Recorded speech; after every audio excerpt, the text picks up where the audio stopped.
Okay, I think everything's good now, so let's head on over. Alright, so hello to all my starlights and to those who have just wandered in or don't know who I am. Hi, my name is Atomi. I got something to work, so I now have cat ears. And a tail, but you can't really see that. Hang on. I can... Yep, there it is. I have a long tail. There we go.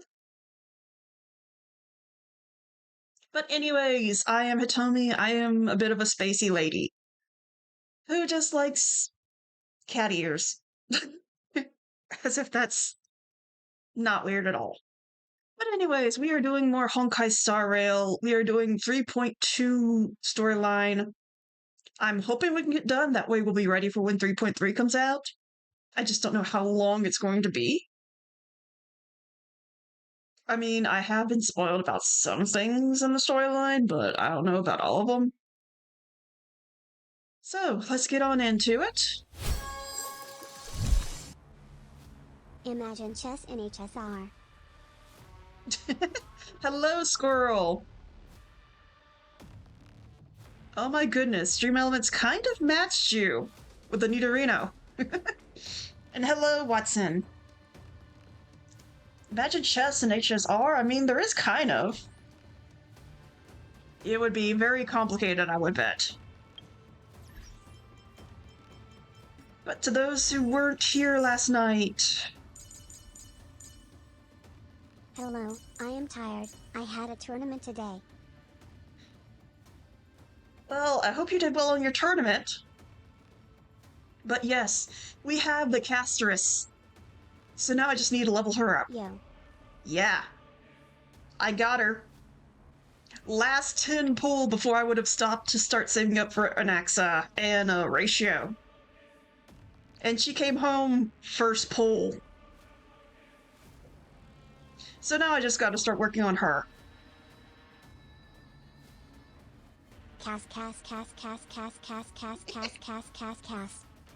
Yeah, Casteress. I do have her to work on, it's just...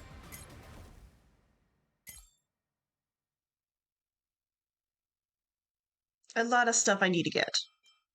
Plus I need to do a bunch of those again. We love Casterish in this household. Baby, why you bonk me?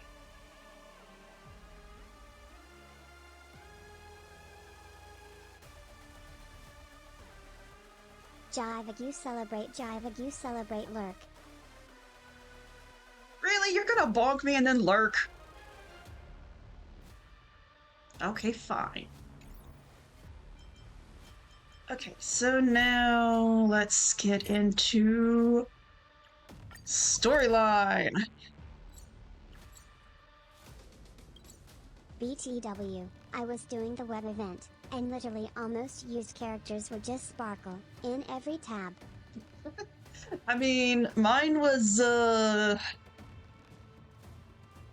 it started out as like, I think it was Bailu, and then after I got Aventurine, it was Aventurine. Because he's like in every team I do. All this free time, why not make the most of it with a game? I'm not complaining. I love sparkle. Yeah, Sparkle's fun.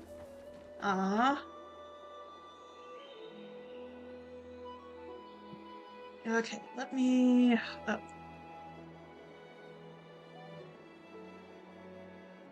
pull this up. Yes, Bubbles, I hear you. That 100% crit damage just for skill is great. Yeah. I mean, I don't have... Oh, come on, stop it. I don't have, Sparkle, so I don't really know. But I hear she's pretty good. Okay. Tribios' memory has unveiled the very first prophecy. All shall bid farewell to one, and that person alone will witness the miracle. Such is the will of fate. 1,380,000 credits just for giving support. Nice. If I take Oryx's trial, will the prophecy come to pass for me as well? Regardless, I must give Aglaya an answer. Some time ago. Ah, it's you, Cass. I finished the anthology of poems you lent me. Here it is. I thought you'd be too preoccupied to find time for reading. Precisely because of these obligations, I felt compelled to read it swiftly. Wouldn't all these preoccupations slow your pace? On the contrary, knowing that time is limited can push one to overcome their limitations. The weight of these responsibilities seems to have enhanced my reading efficiency. I understand completely. During my time at the Grove, the closer exams drew, the more efficient I became at tackling everyday mundane tasks. Anything but my actual studies. Precisely. As I remember, you and Finon were both disciples of the new Sporists. I assume that Anaxa's exams were as unreasonable as the man himself, correct? The courses Professor Anaxa taught were Introduction to Alchemy and History of Mythology. And to be perfectly honest, those two courses were the students' greatest nightmares. The history of mythology, taught by the blasphemous great performer himself. I can imagine their fear. Now that I think about it, students would often rush to the podium during class to challenge him on those blasphemous ideas. May I ask, Lady Aglaya, has your relationship with Professor Anaxa always been like this? He openly dismisses people's faith and questions the very justification of the Flame Chase journey. Our positions have been destined to be at odds. While you were studying there, I assume you must have heard of his nickname. A Dromus draped in finery? As I see it, this nickname is more of an insult to the Dromas. Despite his insufferable arrogance, I do hold a certain respect for his nature as a scholar. To remain true to his principles, he is unafraid to stand opposed to the world. and that requires considerable resolve. Anaxagoras' life is almost like a satire. As a Chrysos heir, he refuses to heed the prophecy, while he disrespects the gods. The gods have chosen him. He was indeed chosen by Xerxes. Is something weighing on you, Cass? The golden thread is quivering. I sense there's more to this exchange than idle chatter. With all due respect, I'd like to know what you plan to do with him. In light of his assistance in the battle against the Flame Reaver, I am willing to grant him some time to find a way to remove the core flame. However, if Anaxa decides to make any move that places us in danger, I will not hesitate to take extreme measures. Just as I feared. The Flame Chase journey is the destined path for the Chrysos heirs. Yet he now seems more like an empty shell. Given his strong sense of self-respect, I trust that Anaxagoras will make the right decision. Still, I can't help but hope for another possibility. Perhaps Anaxa will also overcome his limitations, now that he knows time is limited. I understand your stance. Let's continue this discussion another time. But now, let's greet our guest. You're here. Does this mean you're ready to take on Orynyx's trial?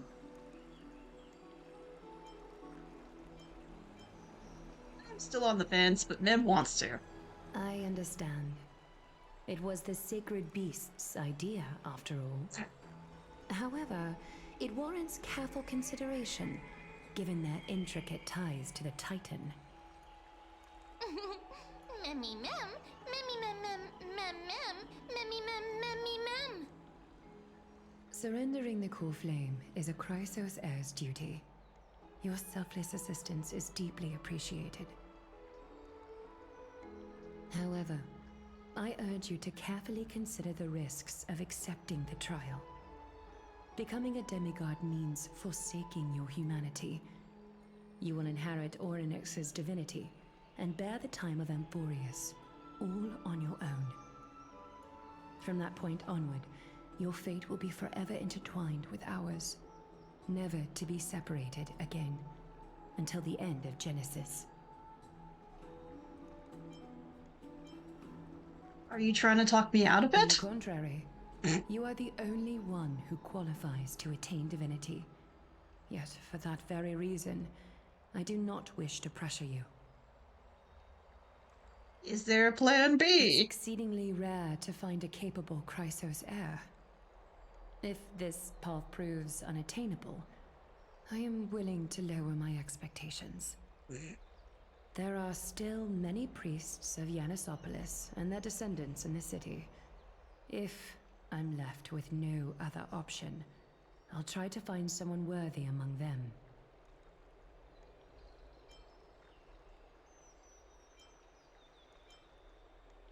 If I do not descend into hell, who will? Mem worry. Memmy memmy mem, memmy mem mem mem, memmy mem mem mem. Great, thanks, Mem. Mem memmy mem, mem memmy mem mem mem hero. Memmy mem mem, mem mem mem mem mem mem, memmy mem mem mem mem mem, mem mem memmy mem mem. Mem memmy mem mem mem mem mem mem, mem mem mem, memmy mem mem mem mem. It looks like you know that Titan rather well. Memmy mem mem, memmy mem mem mem, memmy mem mem mem mem, mem memmy mem mem mem, memmy mem mem mem. Memories that exist outside of your own experiences. I can't explain why, but I can vouch for Mem's words. When I was in the abyss, I heard the Titan's groans, full of pain and grievances, yet without any ill will. I trust you all to make the right call. Since you've made your decision, go back to the bath chamber and get some rest. Trinem will call for you when the ceremony is ready. It is difficult for me, as the guide, to absolve myself from blame for things to have progressed to this point. Time and again, you have risen to the occasion for Akima. Nearly rewarding you with some honeydew is no longer able to express the extent of our gratitude. When the dust settles, I hope that we'll have the chance to have a long chat regarding your return journey and the curse of the sky. It's about time that we lift the taboo and discuss things openly. Okay, then. Before leaving, I should go and say hi to Casterus. Miss, may everything go well for you and Mem. You need a Glia for something, too? It's nothing. I only came to discuss some matters with Lady Aglaia. Previously, I lent her an anthology of poems that Lady Trianne had gifted to me. Tracing back, this anthology was something left for Lady Trianne by a bard before their passing. Although personal properties should be cleared out once their owner has passed on, Lady Trianne gave this book to me since she knew how much I liked to read. Can you tell me more about the book? It just contains an allegory. In a faraway land, in a city known as Styxia, a dragon corrupted by the black tide descended one day, swooping upon the city like death itself. It swallowed the princess of the city whole before it was suppressed. After taking down the evil dragon, the warriors discovered that the princess's life had already met its end. Overwhelmed by grief, the queen hired an alchemist to resurrect the princess using the dragon's flesh and blood. However, having lost memories of her previous life, the resurrected princess turned into an evil dragon herself and wreaked havoc on the city. As a result, the prosperous Styxia met its demise.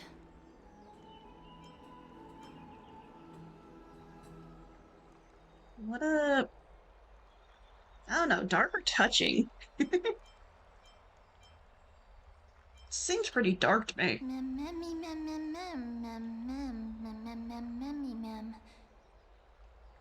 The author of this book is Archepia, a wandering bard who traveled to many cities. Among the things she left behind are poems, dictionaries, and many tragicomedy scripts. She even clearly underlined and took notes in books that covered myths with her elegant handwriting. While flipping through these books, I felt like I was afforded a glimpse into the life of Archepia. It felt just like I was traveling with someone that I'd never met before. It was as if she had yet to pass on and was still alive.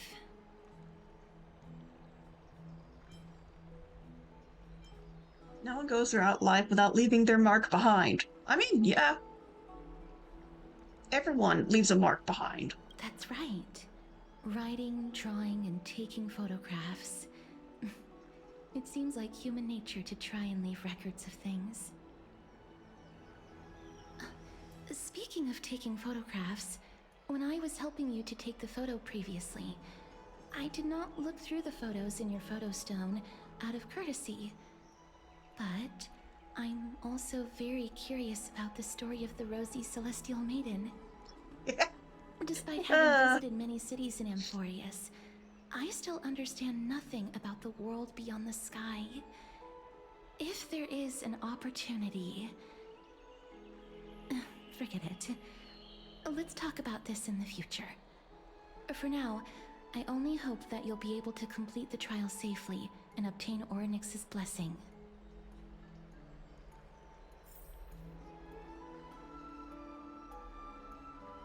Okay, head back, meet with Donhan.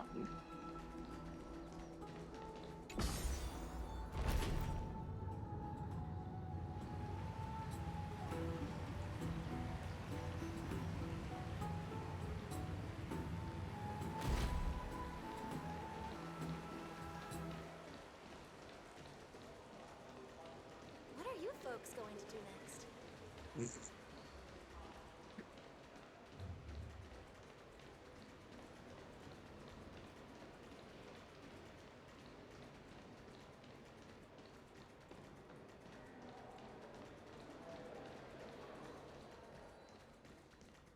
Faith can dispel the black tide. Have you heard? Seems like all the rooms are full.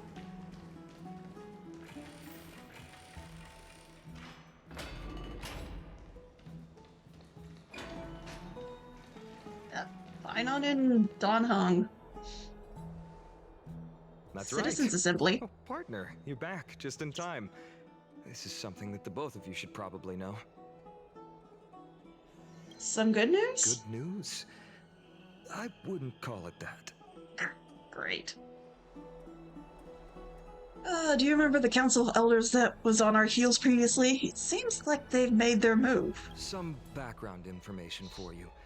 The Council of Elders is an authoritative body in Amphoreus, made up of different city representatives.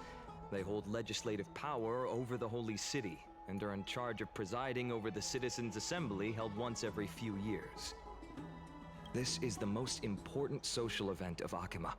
It is highly influential, and can even affect what happens to the Flame Chase journey.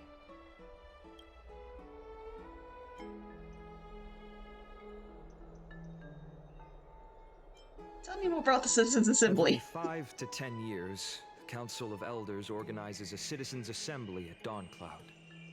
During the assembly, the representatives will vote on major issues, such as whether the Chrysos heirs led by Aglaya should still hold the right to govern the Holy City, and whether the Titan's conquest should continue.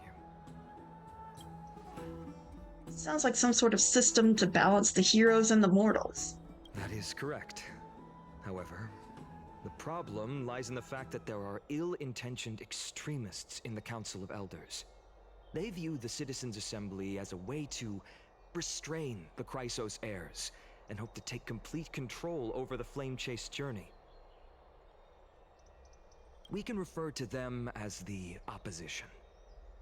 During the assemblies held in the past 100 years, the voices supporting the opposition have been growing stronger in the shadows. It's only thanks to Aglaya that the Flame Chase journey has been able to continue to this day. The Citizens' Assembly is just around the corner, but this time, there seems to be a new variable to the situation. Us? No, although we might be monitored, the Council of Elders has another target in mind. I'm afraid that the Council of Elders might want to take advantage of Professor Anaxa.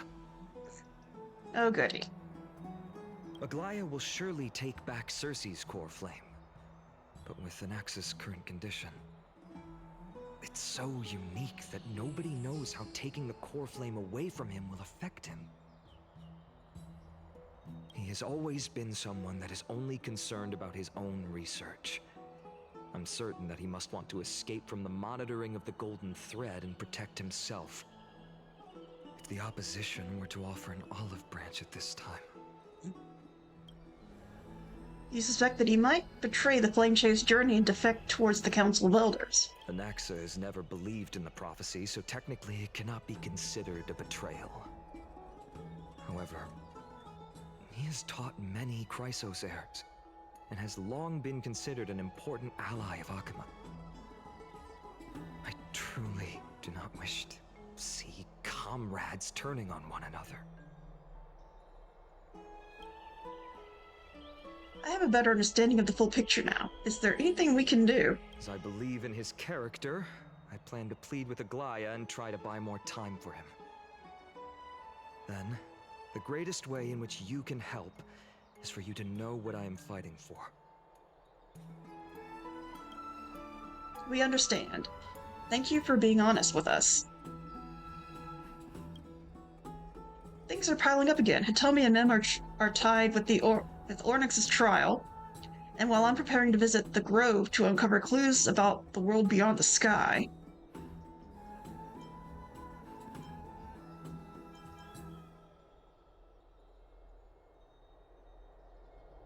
Let's just take things one step at a Allow time. me to apologize for the fact that we always seem to be troubling you. I hope that Oryx will show more benevolence and be more accommodating. I remember that they seemed quite fond of you back in the Abyss. Go and rest and regain your strength. We'll meet at the Vortex in a few days. Oh, right.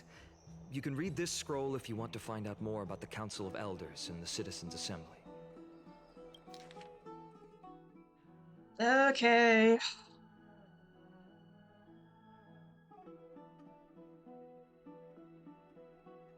Not reading that.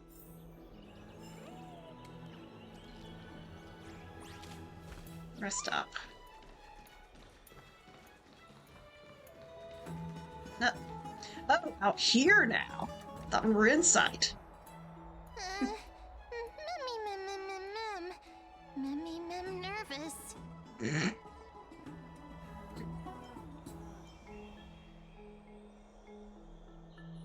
I feel like a sitting duck that's been thrown into the deep end.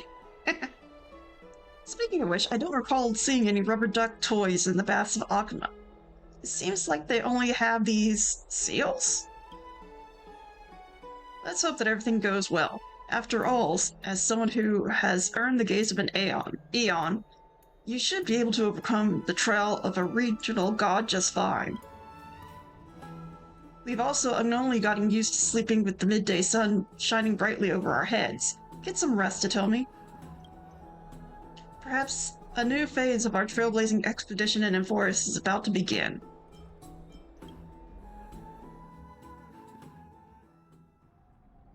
A few days later in the Vortex of Genesis. Oh, we're just going straight to it, okay. Esteemed one, Oryx's Esteemed vacant one. totem awaits. Okay. Oh. If you have already made your preparations to become a pillar of Amphoreus, please, step forward.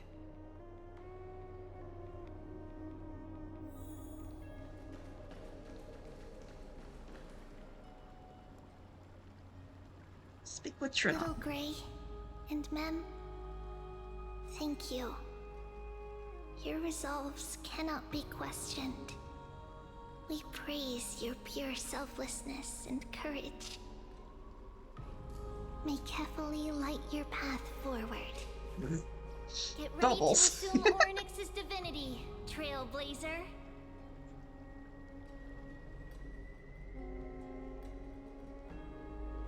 The divine position of Oryx has already been vacant for some time. We can feel the space of the trial closing.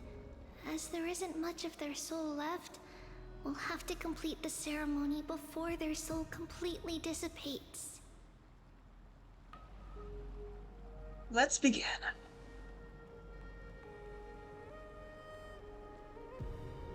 The eighth core flame coveted by the miracle that once belonged to the great Veil of Evernight, Oryx. It shall now be returned by the two elected heroes of the Chrysosairs. A traveler who is upright and courageous, and a sacred beast that invokes miracles. Who? Mem. Both of you, please, come forward.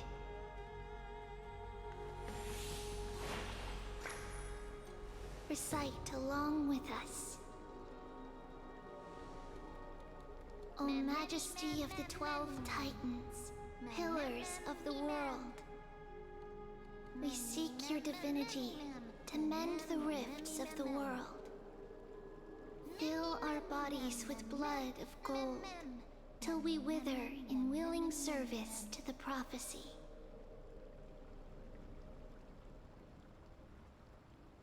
I don't think I have golden blood.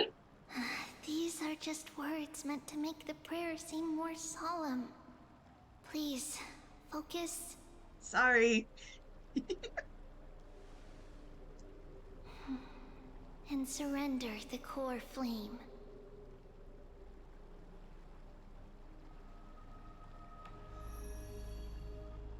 Okay, we're gonna hold here for a second, because I'm about to have an ad.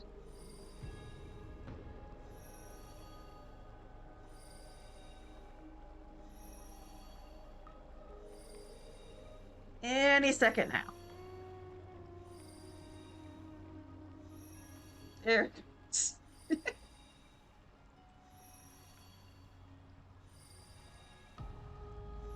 Hmm.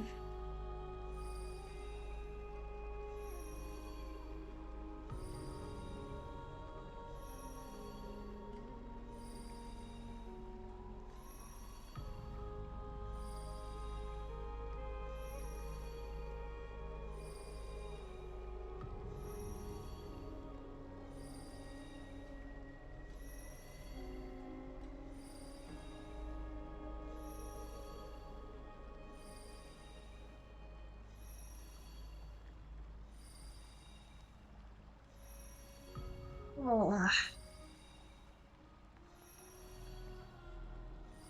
Dang, it looks like my ears don't match. I'll have to fix that later. And they're very twitchy. Hmm.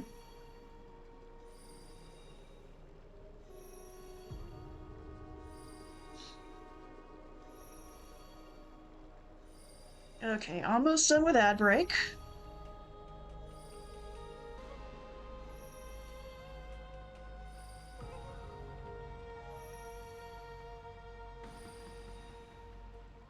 All right. So let's get this underway.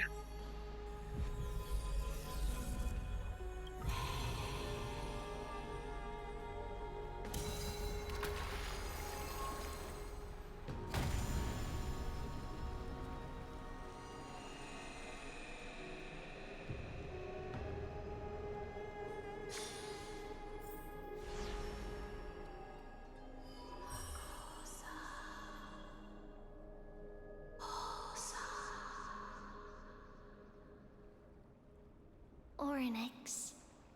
Their soul has been waiting for a long time. Perhaps they're also quietly waiting for the arrival of their successor. Wait for my return, my friends.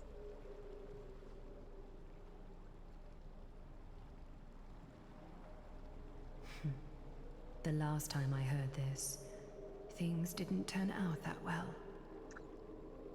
Wow. Don't worry, Aglaya. She's tougher than I am, right? Damn, McClay be throwing shade.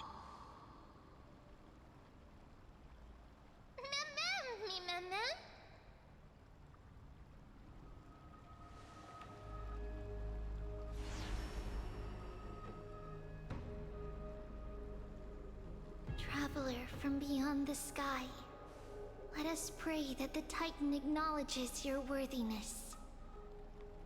Although she loves cracking jokes at inopportune times, her determination is as strong as the Chrysos heirs. She will definitely succeed. Cracking jokes, huh? While she's away, I would like to have a chat with you, Aglaya. Oh, goody.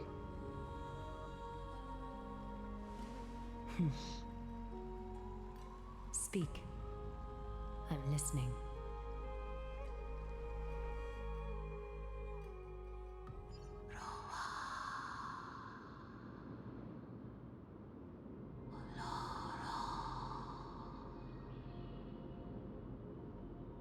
Slap, slap! Wake up!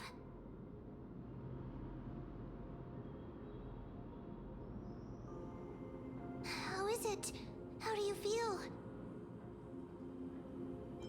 How are you able to talk? Right? I think that it's amazing too. Testing, testing, 1, 2, 3. Testing, testing, 1, 2, 3. I have such a cute voice. It must be because of all the memories that I collected. They allowed me to grow beyond expectations. Also, listen. The words of the Titan are becoming clearer. Mother. Mother. It hurts. Have I finally reached the end? Are the years of isolation coming to an end?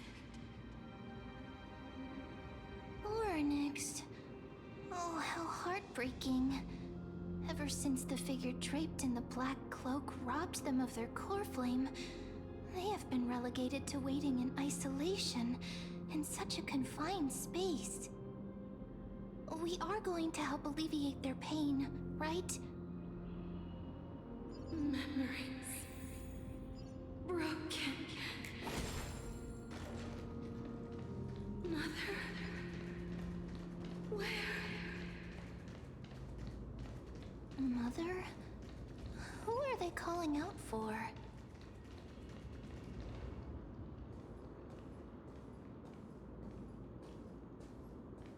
You.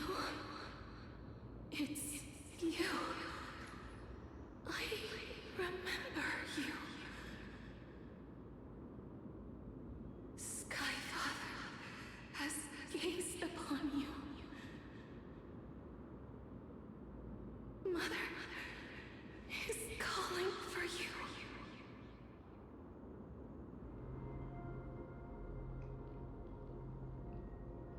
Does Skyfather refer to Fuli?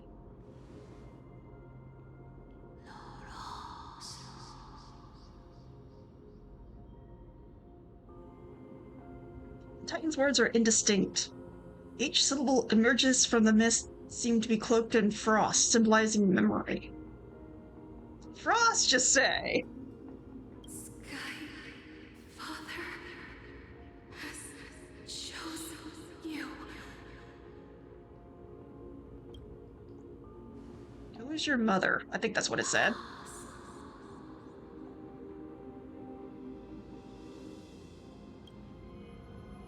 A majestic voice pierces through the golden mist, reaching the unseen mountain walls in the distance, reflecting and returning to your ears as an echo. Within the echo, you seemingly can make out the cry of a baby. Mother is no longer responding. We've come to you because of something important. Something important. An important matter. Orynyx, listen to me. Aren't you tired? Throughout the long years, you have always been protecting the fate of Amphoreus. Each time people draw strength from within their memories, every single ripple falls onto your shoulders. Hello, meanie. Have to ruin this good moment. There's no need for you to bear this any longer, Orynyx. From today onwards, someone else will bear time on your behalf. This is why we have come. Freedom. Freedom. I want freedom. How you been? I got Castris, so I'm pretty good.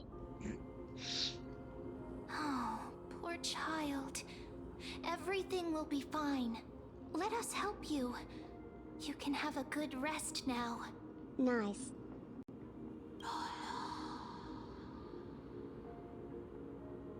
Now you got to build her XD.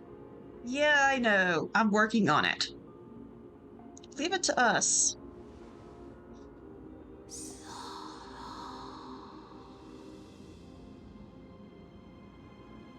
You have potential, strength, willpower, powerful. Anyways, GTG going to eat, and I'll get on Star Rail. Alright, see you later. But you lack something. Something? What do I lack? Just one thing. Lacking something. What is it?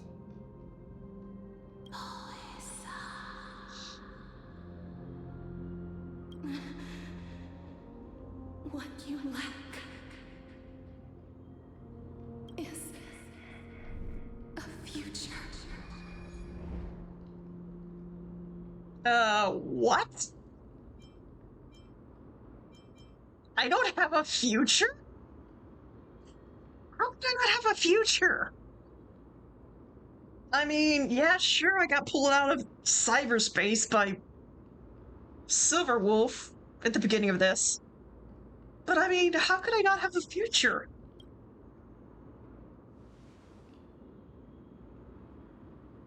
Future? Traveler from the sky, you should have dissipated already. The gaze from Skyfather stabilize your form. Because from the moment you crossed the sky, your life was cast away. Right now, you are simply a collection of walking memories. What? How is that possible?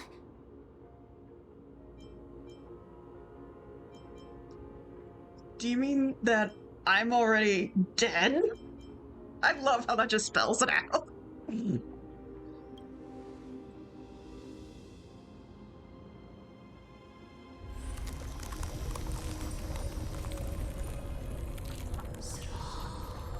Uh-oh.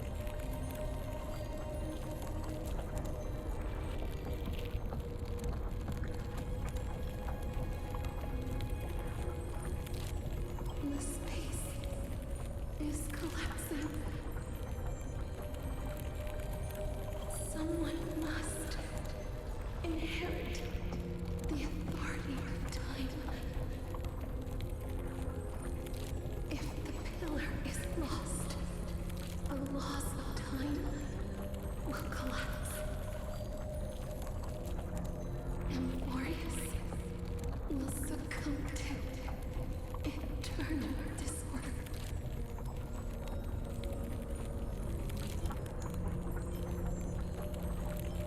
Drive me quickly.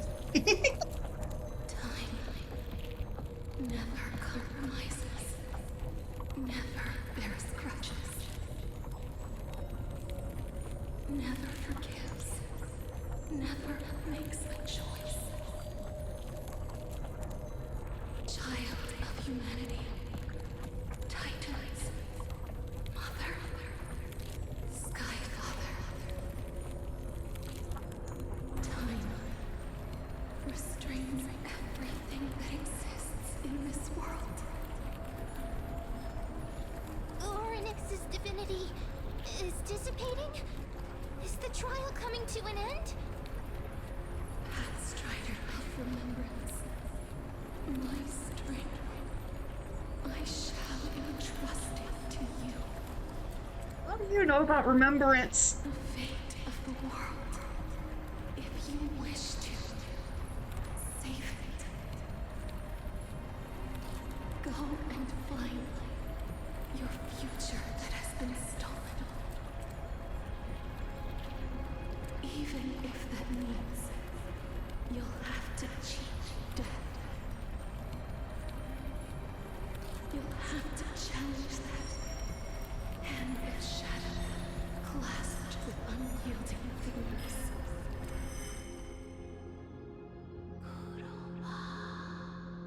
For the passing of 15 entry hours, go forth and reclaim your future. This is the true trial of time.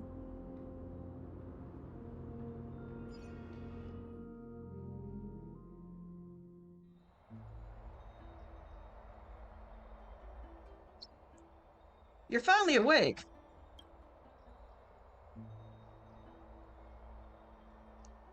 I'll keep it simple. You succeeded. Orynyx has entrusted you with their divinity. Now you're no different from a demigod of Amphoreus. However, Mem has told me that about what happened during the trial. They are still explaining things to the others and told me to bring you back to your room to rest first.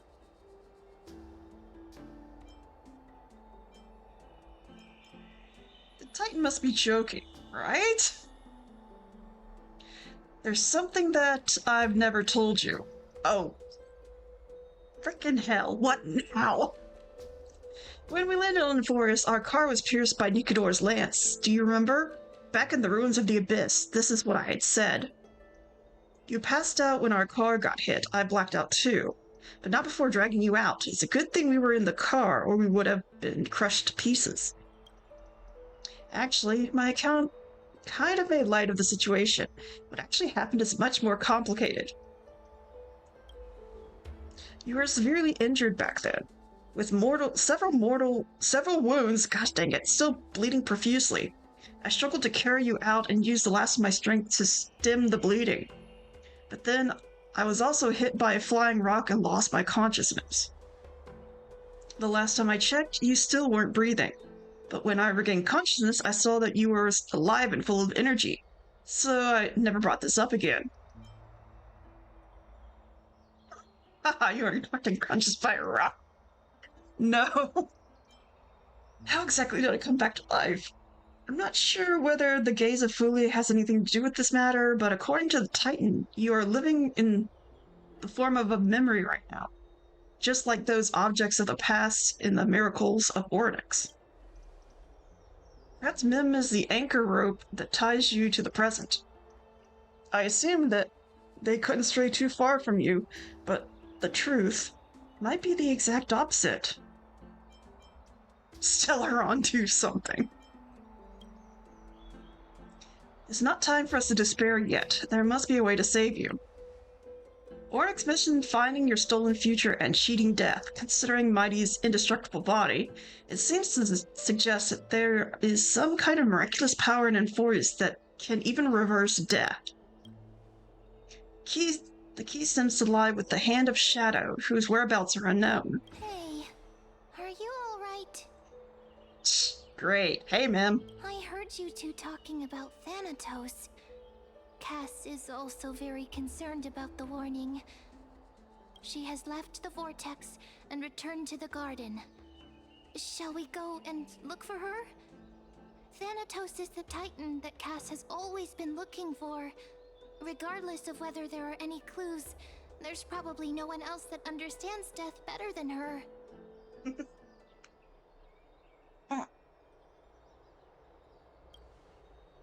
Let's do that, then, Hitomi. Oh, right. There's something that I have to tell you. The Chrysosairs already know everything that has happened to you. Uh-huh. I was too worried, so I told them everything. Please don't hate me, okay? What would I not want you to tell them?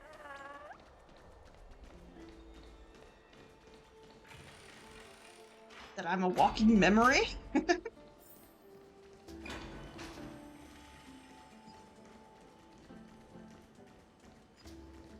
That's right, I gotta go around. Have you heard? Seems like all the rooms are full. I don't know how long.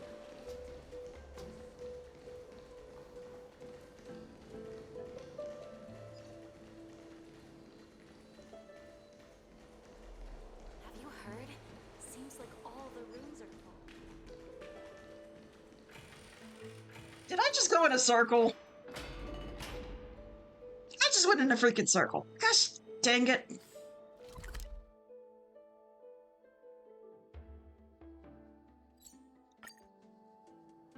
I'm just gonna fast travel.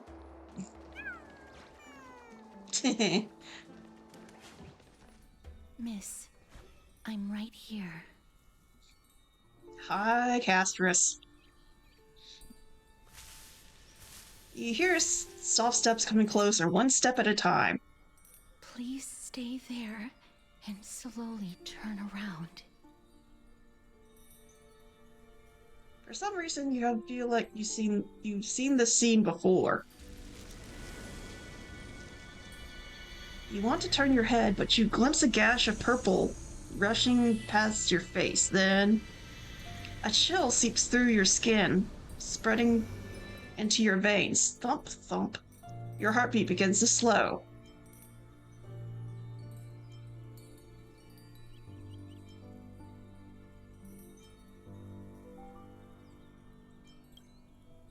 Your vision blurs, a cold reality fades into a purple ocean.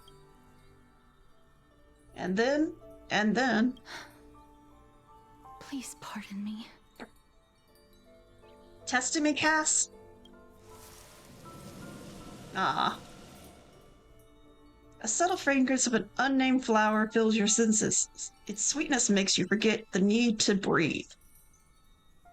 You realize that you are still alive. No, or to be precise, your death was not thorough. The coldness of the initial touch disperses as quickly as it came, and replacing it is the touch of fingertips and tremble born of trepidation that originated from a certain lanky arm. Her quivering finger gently brushed against your cheek, causing a faint tickle. Just as I expected. I cannot feel anything. Castris, you're Back shaking. at the Grove, I was puzzled as to why you were not affected by my curse. I thought that it might have been the special ability of a traveler from beyond the sky. Never did I expect that this would be the true reason.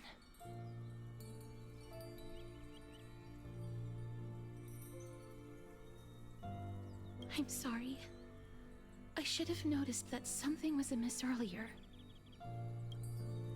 Miss, if my abrupt behavior just now offended you, I hope that you can forgive me. I'm just thinking, if your soul has really left your body, as a mortician, I might be able to trace where it has gone to. I mean, yeah. Cass, did you find anything? My apologies. Not as of yet. Perhaps I have overestimated my capabilities. But, Miss, would you be willing to let me try again? This time, I'll increase the area of contact slightly. Perhaps the result might be different this time. Agree. I have never touched the living in this way before. If my actions are in any way disrespectful, I hope that you can forgive me.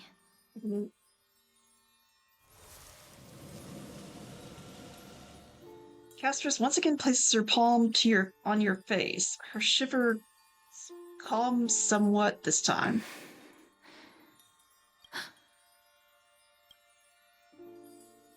Did you discover something? I seem to have caught a glimpse of something. Your soul is currently roaming someplace and cannot find a way to escape. But perhaps it might not be a bad thing.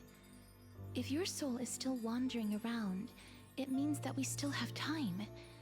We have a chance to find it before the fingers of Thanatos sweep everything away. Clues. Just a few more. I need more guidance. The connection has been severed. With my strength, I'm not able to trace it. It was me. I was a little too hasty. Don't worry, miss. Although we currently have no leads, I will do my best to search for the whereabouts of Thanatos, bring back their core flame, and personally return to you the life that you have lost too soon. I've only got 15 hours to do so. Know that I'm lacking in confidence, but I hope that you can keep this promise of mine in mind. Before I manage to deliver on this promise, please do your best to hang on. Amphoreus needs you.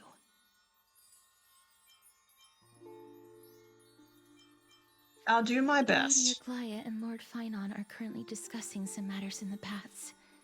They're worried about you too. If possible, please go there and let them know that you're well. Although, I don't actually know whether your current situation can be described as well. Also, please accept this Styxian fable. Reading can help one to focus and relax. I hope that reading this can help tide you through this difficult period. More and more species are disappearing. Okay. Now go to Galia and Finon. They're here. Yes. Hi. Partner! Hyacinth said you definitely wake up. How do you feel?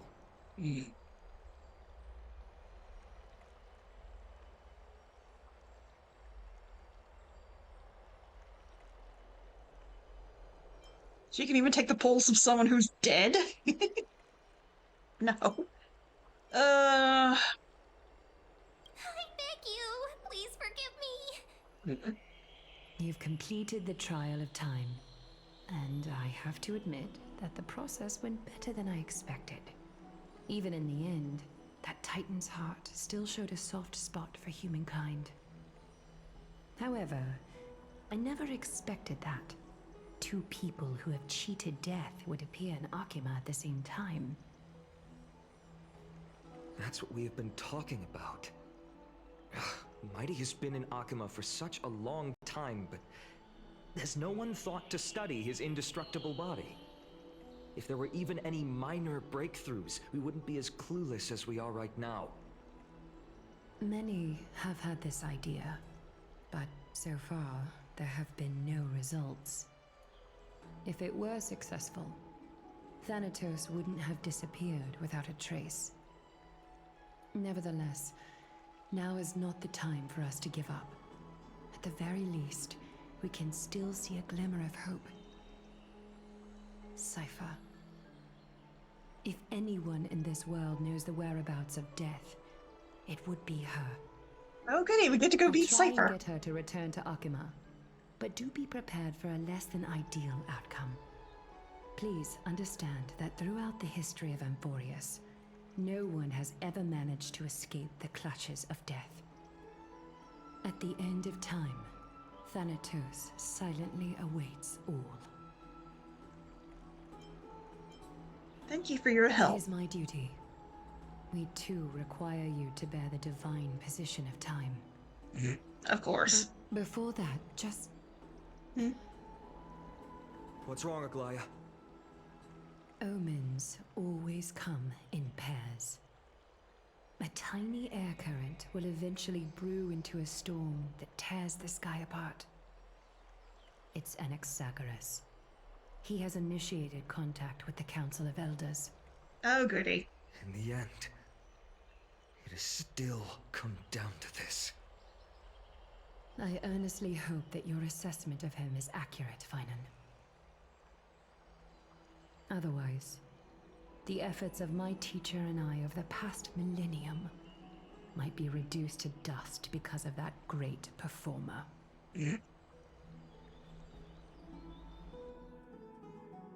Oh, goody, we're in Axa now. Not long ago. I'm back here again. I remember this dream. This realm is covered in a silk-like fog, and the land is barren and harsh. The crowd of travelers leaves tracks everywhere. Hey! Excuse me! What is this place? Where in Amphoreus are we?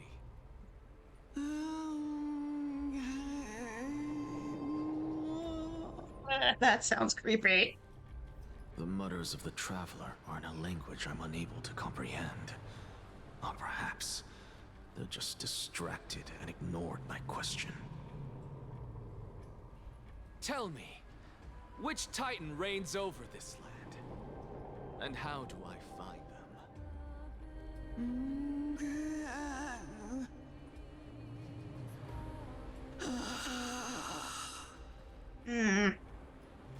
Hand of Shadow. Oh, you actually can speak. Whoop. Ad.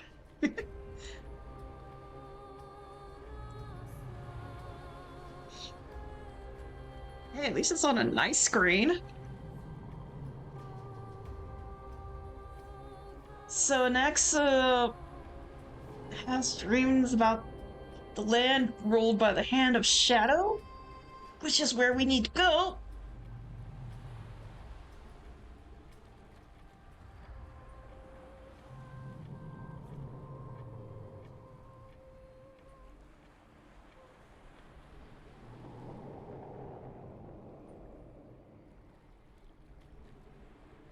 Ah, I have a feeling this is going to take more than one stream. Oh well.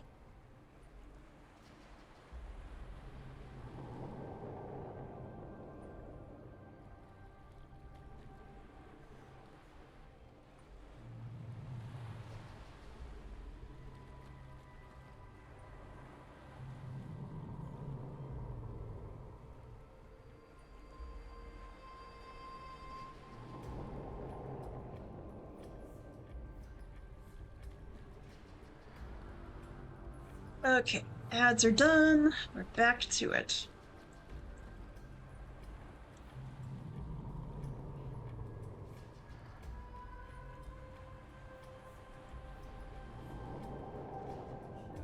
Hand of Shadow Thanatos. Could this possibly be the Netherrealm? Not Netherrealm. Okay, at least we're speaking Then now. where is this? River of Souls? The outskirts of the Netherrealm? Are you heading downstream toward the Netherrealm? The Netherrealm. Nothing but an illusion. Titan rejects you, me. Listen. What? The Traveler lifts their wrinkled fingers and remains silent.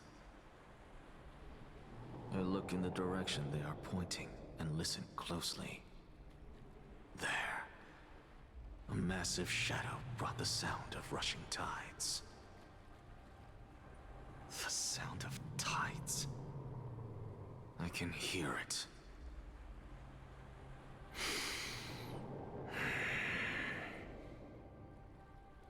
I hear it, deep within the tides, beyond the closed gates of the Void World. A voice, about to recount something. Child of humanity. Is it death's embrace you yearn for with such urgency?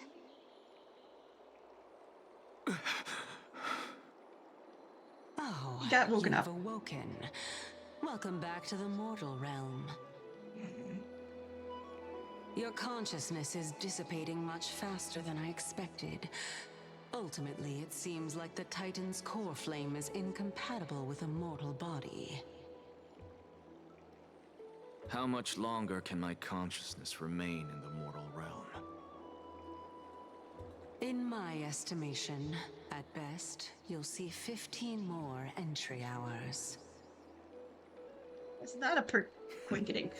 15 days and nights. What is it? Are you finally starting to become attached to the mortal world now?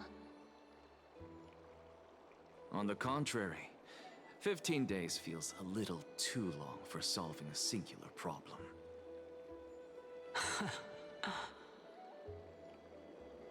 Stop giggling. It's time for us to go. The messenger from the Council of Elders is almost here.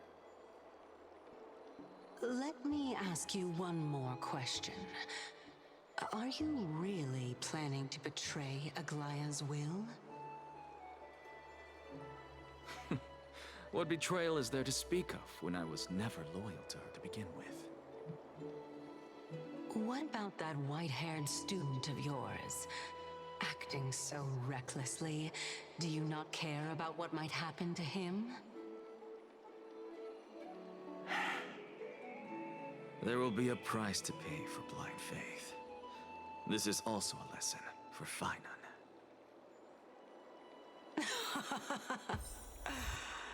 You truly are a strict teacher. Of course. This is how I've always been.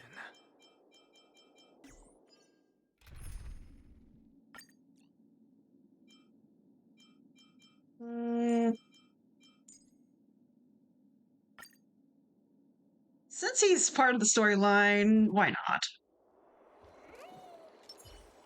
There we go.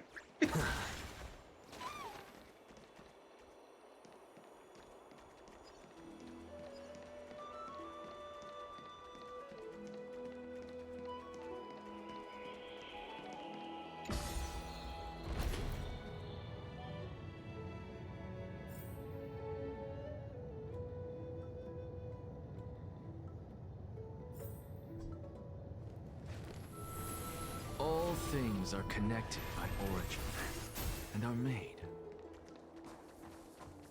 Sorry to keep you waiting, Lord Enexag. It's been a while, Lord Enexagoras.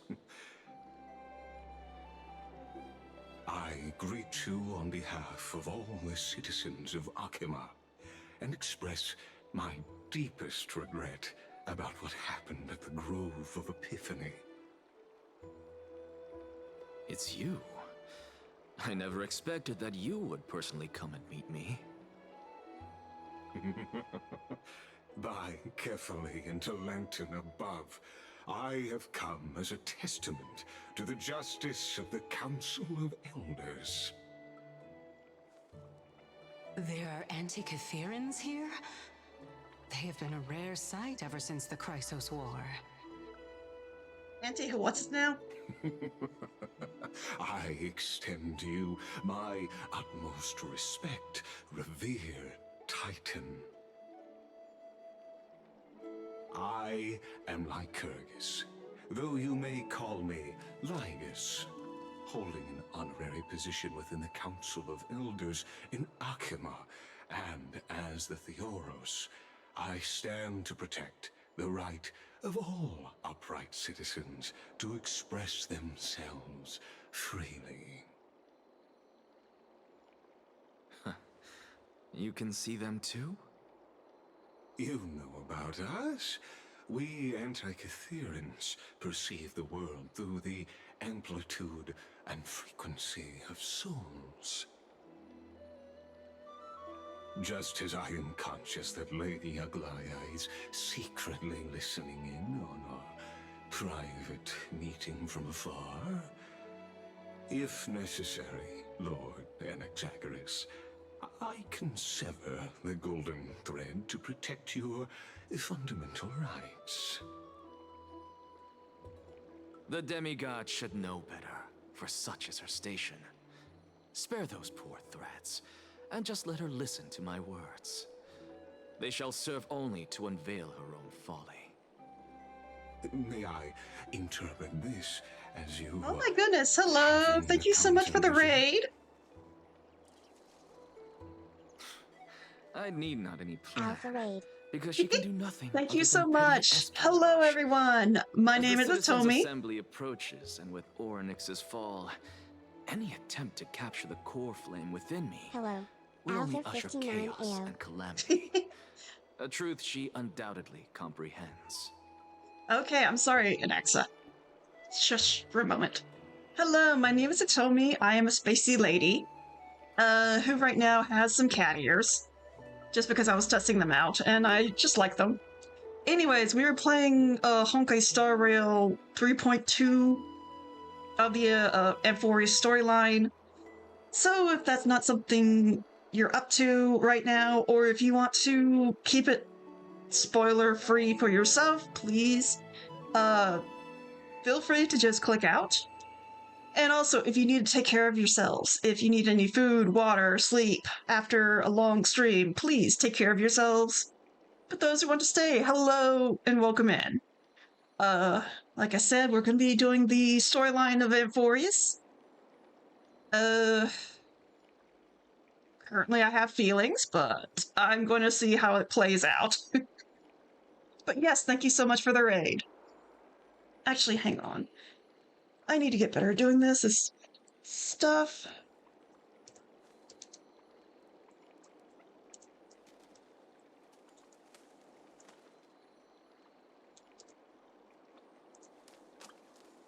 Ah, you were playing Honkai as well. Were you doing storyline or just random stuff?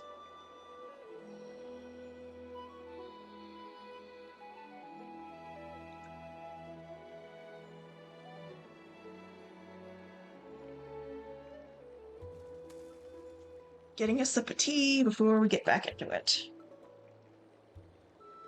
While I did the an yearly Exagoras, evaluation. serving as Ah, the Grove's nice. special envoy to Akima's Citizens' Assembly, have long known the extent of your abilities. Let's forego the formality of asserting authority, Lord Lygus. Lead the way. Very well. Surely Lady Kindness would appreciate such assertiveness in an ally. That and some traces and character building. Yeah, I'll need to get on to that. I finally got a She's been Casterus. waiting. Follow me. Is there something on your mind, Lord Anaxagoras? Nothing, really. It's just a question that I contemplate every time before I ascend to Dawncloud. For the Titans, does the falling equate to death? Ah, a pondering truly deep. Time is on our side. Do you mind sharing your reflections with me? Time is not on your side.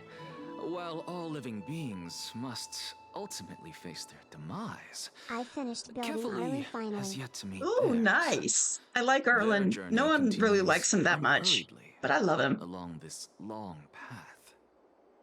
Are you suggesting that Kefali may not have truly passed? Yes. For dying implies an ongoing process, an action, whereas death signifies a static state, a definitive termination.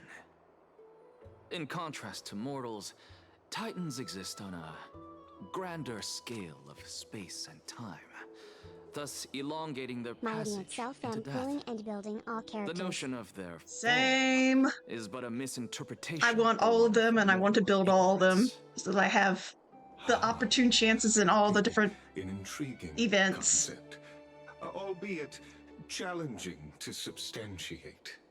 After all, Kefali has maintained a profound silence ever since the era Arasa, while scholars and priests alike have conveyed the message of the gods' imminent fall. Perhaps the gods, in their arrogance, deemed it beneath them to reveal their perspectives. The only to issue mortals. is traces. I mean, yeah, those take the most time, but still, once you get something fully traced, it is awesome. Circes, the kin of the Skyfather as recounted in myths, now resides within my brain. Were I to inquire, Kefali would have no cause to refuse. Oh. That very well could be true. But what if I the stopped at 8 on world-bearing most Titan characters. still chooses to remain silent? In that case, the myths crafted by the people of Amphoreus are nothing more than pitiful jests. It's worth a try. I believe, and I'd love to witness the fruits of your theory and the change it may bring to this imperiled world. Because I completely concur with you on this aspect.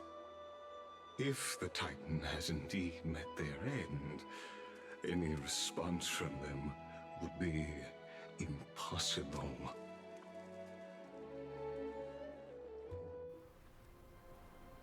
Oh, goody.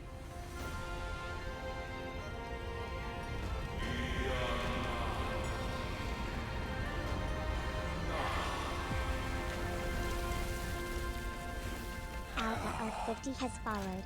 Smile. Oh, thank you so much for the follow. Professor. Okay, that's about them going up to Dawncloud. Okay. I thought Kefli had just awoken or something. The children of humanity have indeed created a spectacle. Oh, yes. Welcome to Dawn Cloud. The atmosphere here Before I carries a forget greater sense again. of solemnity than the mundane clamor of the Memorial Palace, with entry. Here are all my socials where you can find me elsewhere, my Discord and my Twitter where I post when I'm going live, as well as my YouTube where I store all my VODs. If you want to see the beginning of my journey or just catch up with everything that I've done, you can find it all on YouTube. Want to make sure I didn't forget to put my plug in there. But yes, thank you so much for the follow. Please go take care of yourself. And I will see you next time. Only esteemed beings grace this place, and among them, I've received priests, scholars, warriors, and now we even have the honor to be in the presence of a Titan. Oh, what a joyous occasion. Once deemed a blasphemer, now a surrogate for revered divinity. The honor should rightfully be mine, shouldn't it? I'll notify Kindness and the others of your arrival. Kindly wait for a moment. A soldier will be here to guide you shortly. In the meanwhile, you're welcome to explore the vicinity, but kindly remain within the guard's view. Delaying the crucial meeting is something none of us wish to see, I presume. I'm well aware of Kindness's methods. There's no need to emphasize that. As you wish. Your cooperation is much appreciated.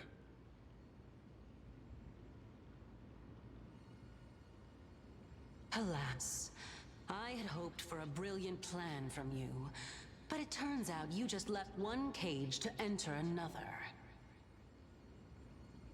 Save your concerns. I know very well what I'm doing. I shall depart to explore the surroundings then. Now that I look around, I wonder if there are any murals bearing my portrait around here. I'm quite intrigued to see how the children of humanity beyond the grove perceive another Titan. Off you go. I won't be joining you. This Titan appears to be quite at ease.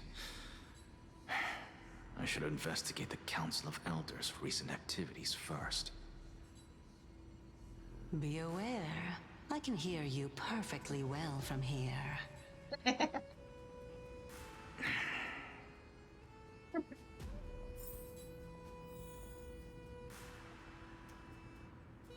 Walk around before the messenger arrives, okay?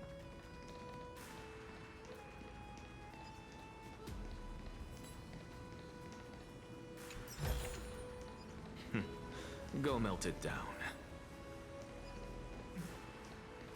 I'm guessing that's in reference to alchemy.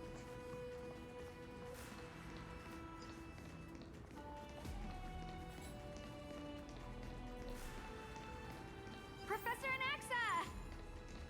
Over here!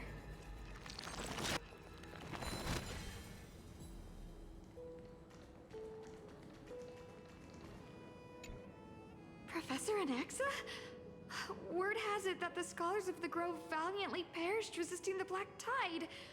To find you here safe and sound, thank the Fates. You could say it's the Fates toying with us. It's only the Crimnoans and Idonians who chase glory through death. But your survival is a victory in itself. I'd settle for that gladly. So, are you here to report the incident to the Council? I heard that after the Black Tide devoured the Grove, Akama would be next in line, even with the demigod of strife standing alongside humankind. Tell me, How much does the Council of Elders know about the Black Tide? Once Kindness and her followers learned of Circe's and Orynyx's fall, they proclaimed in the council that the Flame Chasers could no longer stand against the calamity alone.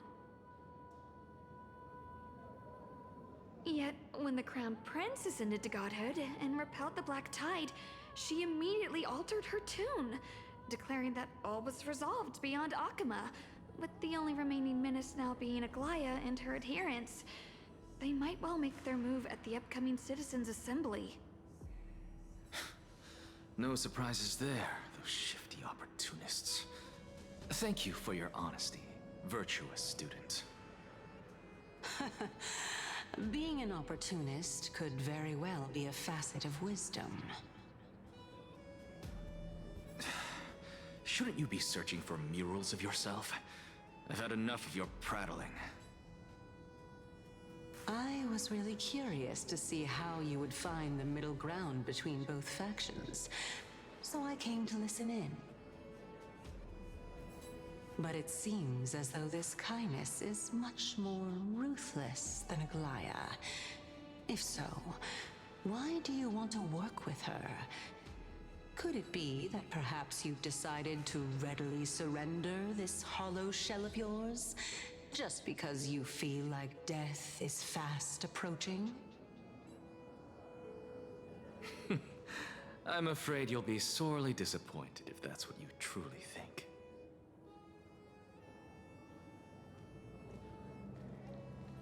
Okay, now back to the other side. Oh, chest.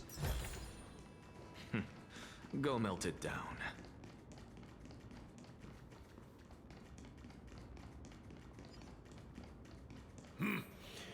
Even blasphemous scholars can come here, it seems.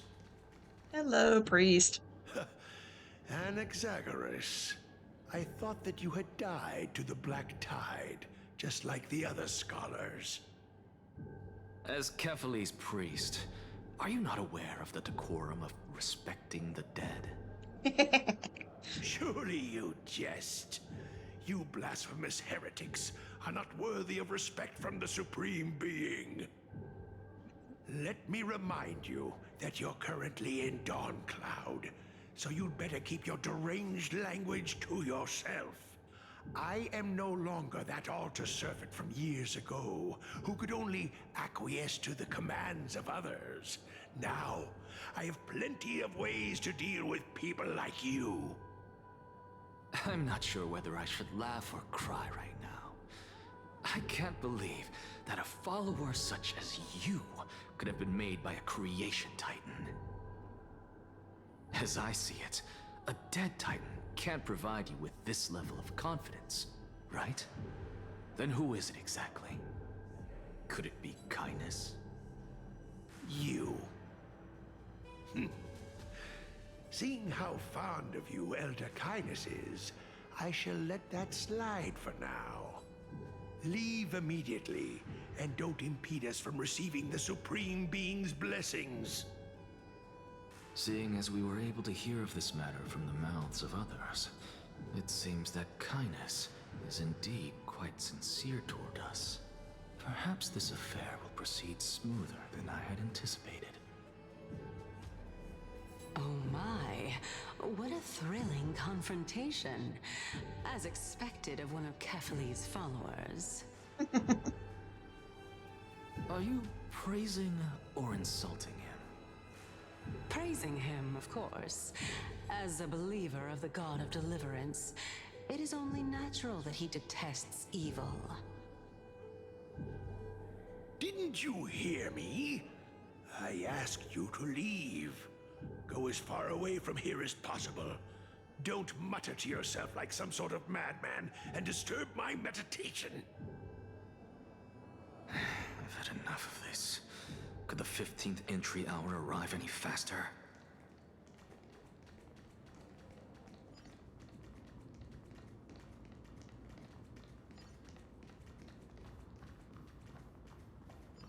Oh, my.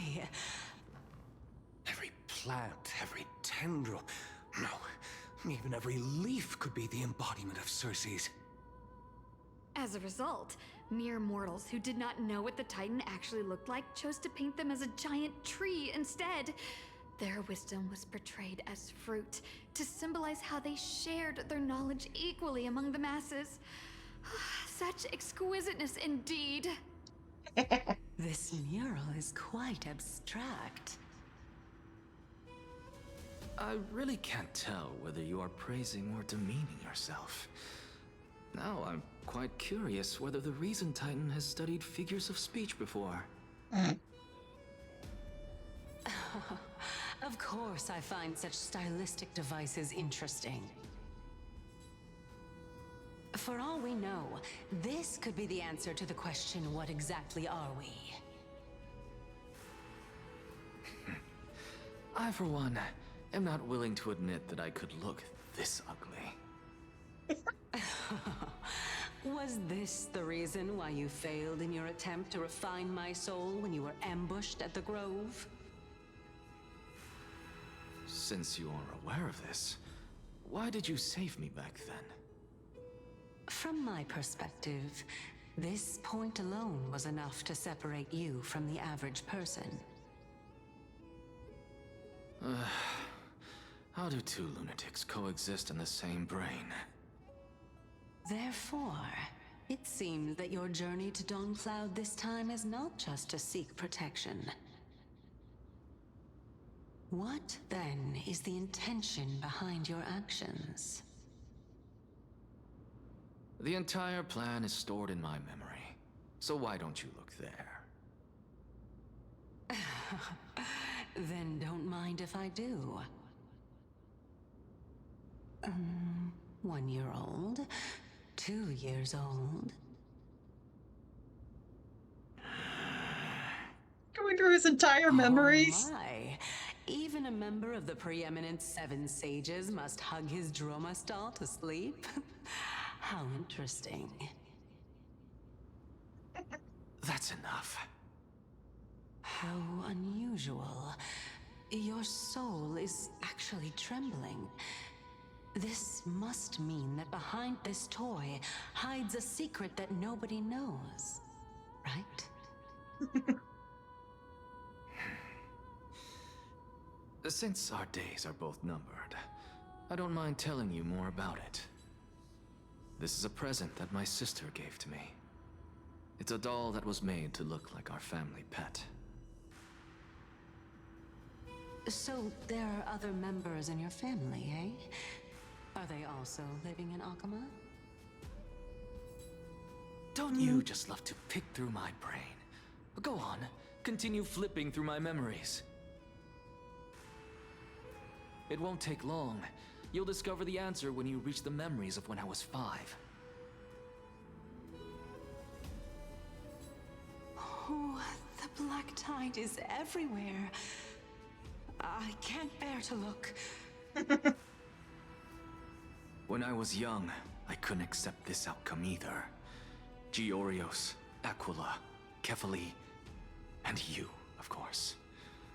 Although I prayed to every Titan that I could think of for help, my efforts were ultimately futile. This...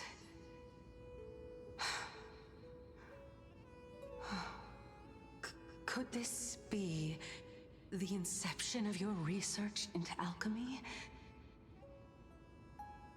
Indeed it was.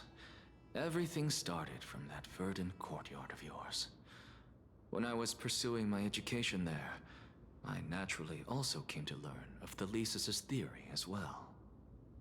Oh, I remember that person. He was the one to come up with the concept of souls, right? Not only that, he also believed that life, as well as the composition, movement, and transformation of matter, all stem from souls themselves. This is why I thought that, since all living things stemmed from the same origin, why could I not sacrifice myself in order to resurrect my nearest and dearest? Okay, ad break. And we're going down the Full Metal Alchemist branch. of alchemy. Great.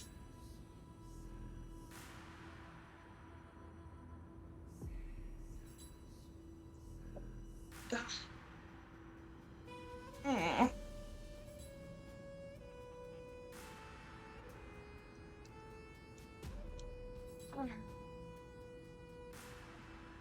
Stretchy stretch. Stretch while you can to get all the stuff out. Man.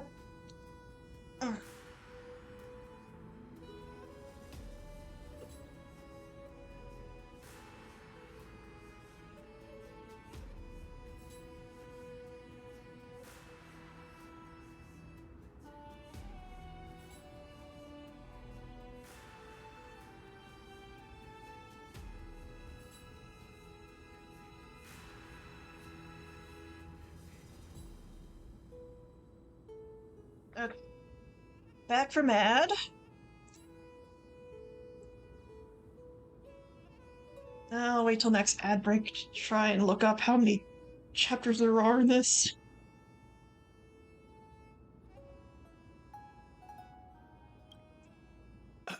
Anaxa, you... I did it, teacher! But this is absolute blasphemy. Regardless of how much freedom the Grove provides, such an act could cause you to be burned at the pyre. Your beloved, where is she now? Send her away from the Grove at once, to a place where nobody will ever be able to find her. Otherwise, the both of us will be judged by the Council of the Seven Sages. Calm down, teacher. My sister, she's still not in the mortal realm, even to this day. What do you mean? It was naive of me to think that I could snatch the deceased from Thanatos' grip by merely sacrificing one eye. Equivalent exchange. All I received for that price was but an opportunity to see her for one final time. Nothing more. Oh. Let it go, Anaxa. As one of my best students, I cannot watch you go down the wrong path without doing anything to stop it. Never do something taboo ever again. Don't disappoint the deceased, and never harm yourself. If you can do that, this classroom will still be yours, and you'll have a chance to live out your own life.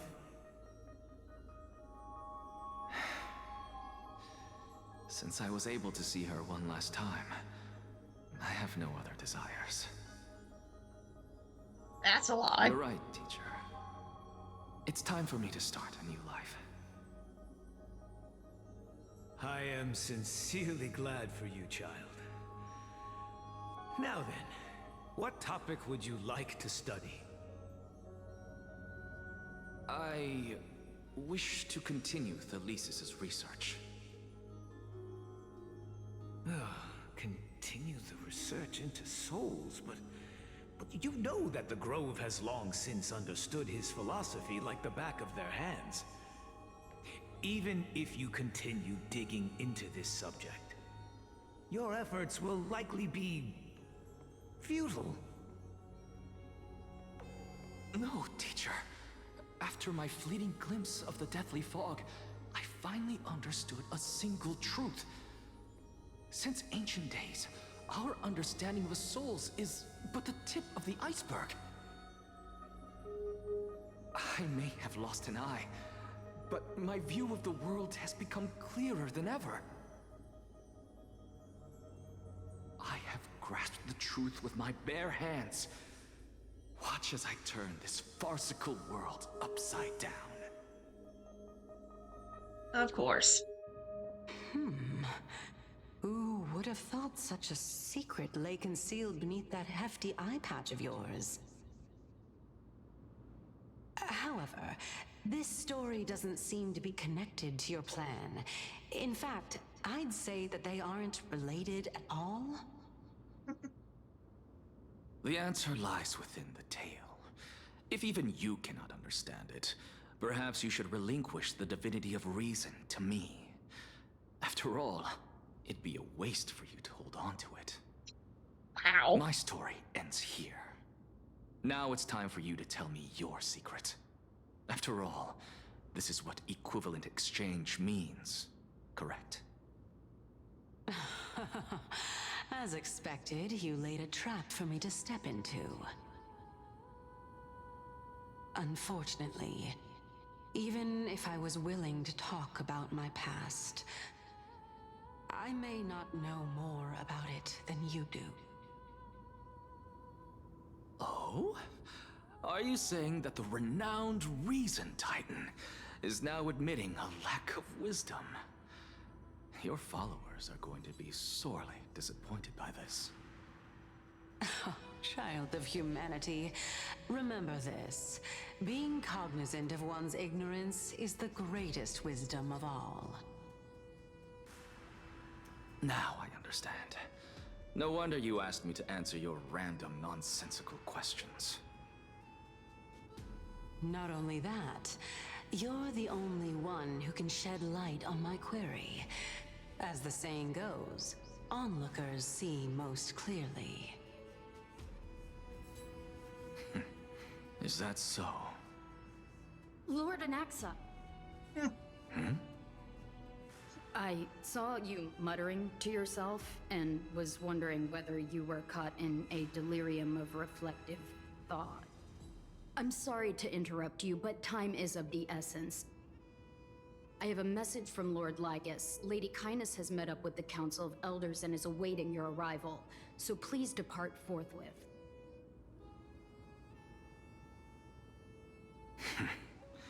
It's finally time. Carefully. The one who created the world, and the one who bears the world.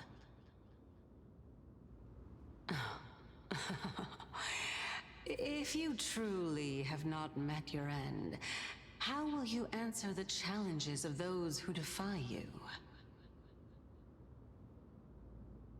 I didn't expect you to agree to Lady Kindness's invitation.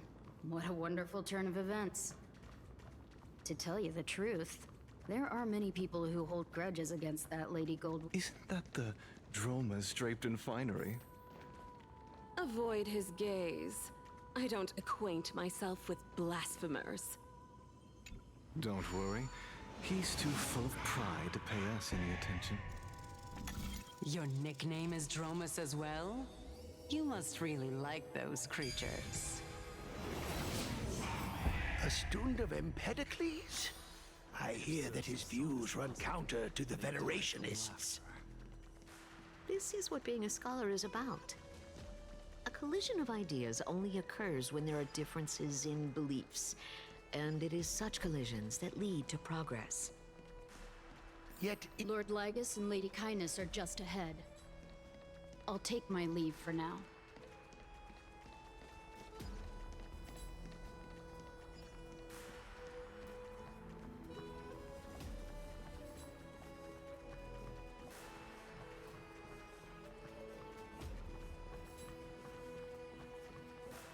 Welcome to the Demigod Council, esteemed guests.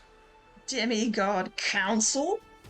My, are you guys so full of yourselves. Lord Anaxagoras, oh, I've heard so much about you.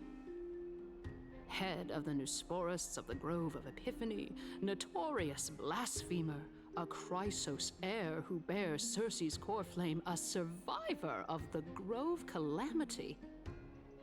Did I miss anything? Well, if so, please be so kind as to enlighten me. I hate this lady. Since Lady Kindness is already well acquainted with me, I won't waste any effort introducing myself again. But then again, perhaps the customs are different here. Back in my hometown, there is a form of etiquette known as honoring guests. The host will welcome their guest with warm hospitality by treating them to fine wine and a cozy bed. And yet, ever since I arrived, I have not been welcomed with warm courtesy or ceremonial gifts. Instead, I am met with intense scrutiny. Even more absurd, the host has sharpened their blade and instructed their servants to lie in wait in the shadows. Perhaps you intend to cut open my heart, retrieve the core flame, and then hold a grand feast for all of the guests. Everyone, stand down. Thank you for understanding. I am but a feeble scholar who is not used to the stench of avarice and blood. No need to be humble, my lord. From my perspective, your courage and gumption are worthy of the reputation of the Seven Sages. Your bravery is more than adequate to accomplish our perilous endeavor. So, you wish to start a war? Well, since the Chrysos heirs are calling for war, we will respond in kind. Conflict is inevitable. Since Aglaya endeavors to suppress the virtuous commoners with blood of gold, we will not hesitate to display the rights and mettle the citizens of Akama are so entitled to. As to your question of whether peace is still a viable option, well, to that I can only say this. Everything hinges on the next citizens' assembly and whether they have a sudden epiphany amid the clamor of the masses. And since you, as a Chrysos heir, accepted our invitation, you have indeed given us a glimmer of hope. What brazen arrogance. What you're saying right now is worlds apart from what you were saying before you retired your cleaners. I don't deny it. After all, they're responsible for cleaning up any threats, and just a moment ago, you were on the side of the Chrysos heirs.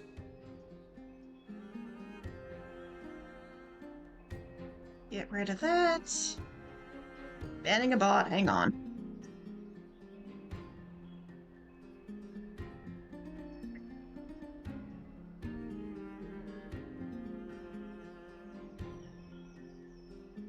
But now that you're an ally of ours, we can continue talking somewhere else. As you know, these walls have ears. I was fortunate enough to have the opportunity to discuss a treatise about the Venerationists with your teacher, Empedocles. Yet, it seems you subscribe to the Nusporists instead, Lord Anaxa.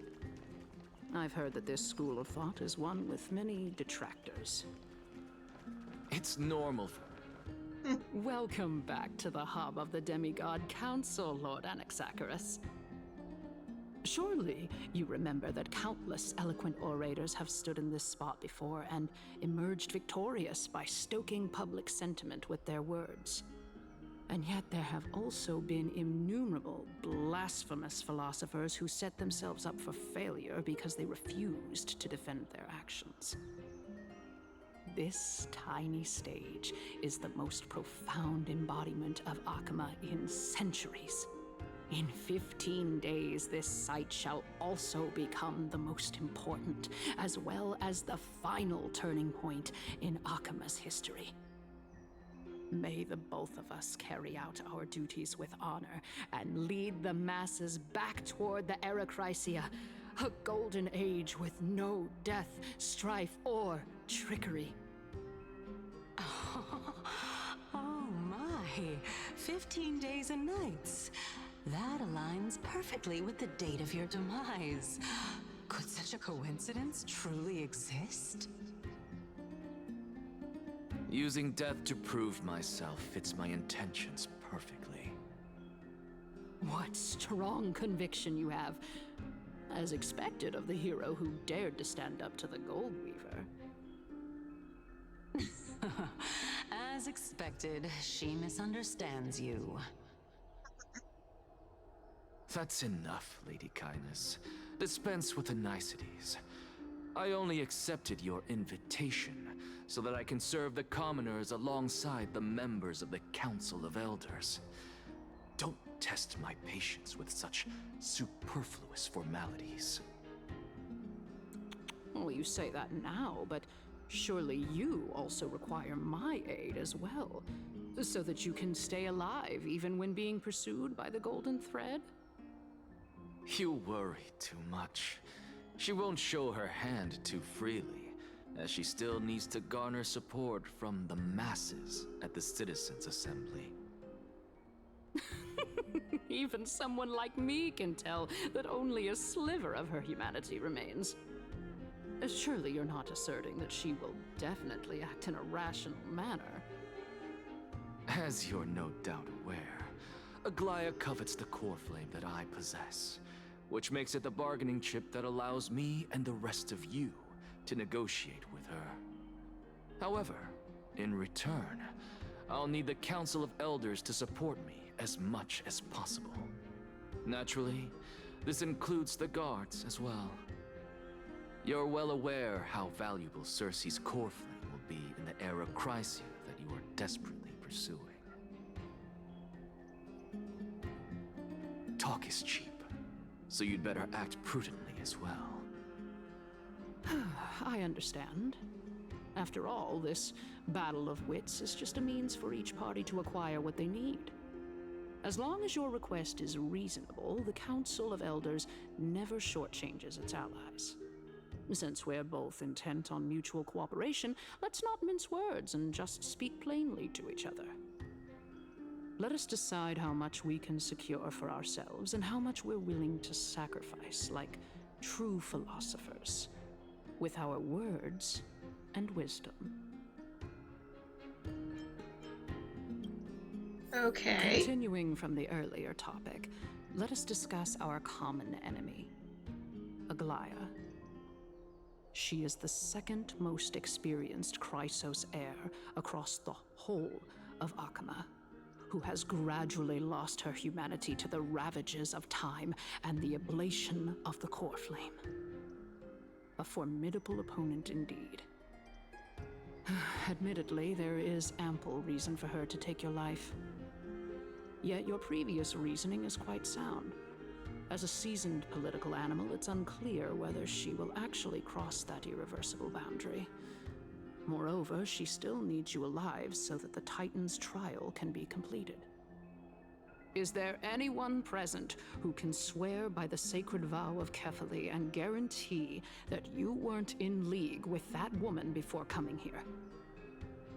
Are you just trying to pull the wool over our eyes and aid her in her savagery?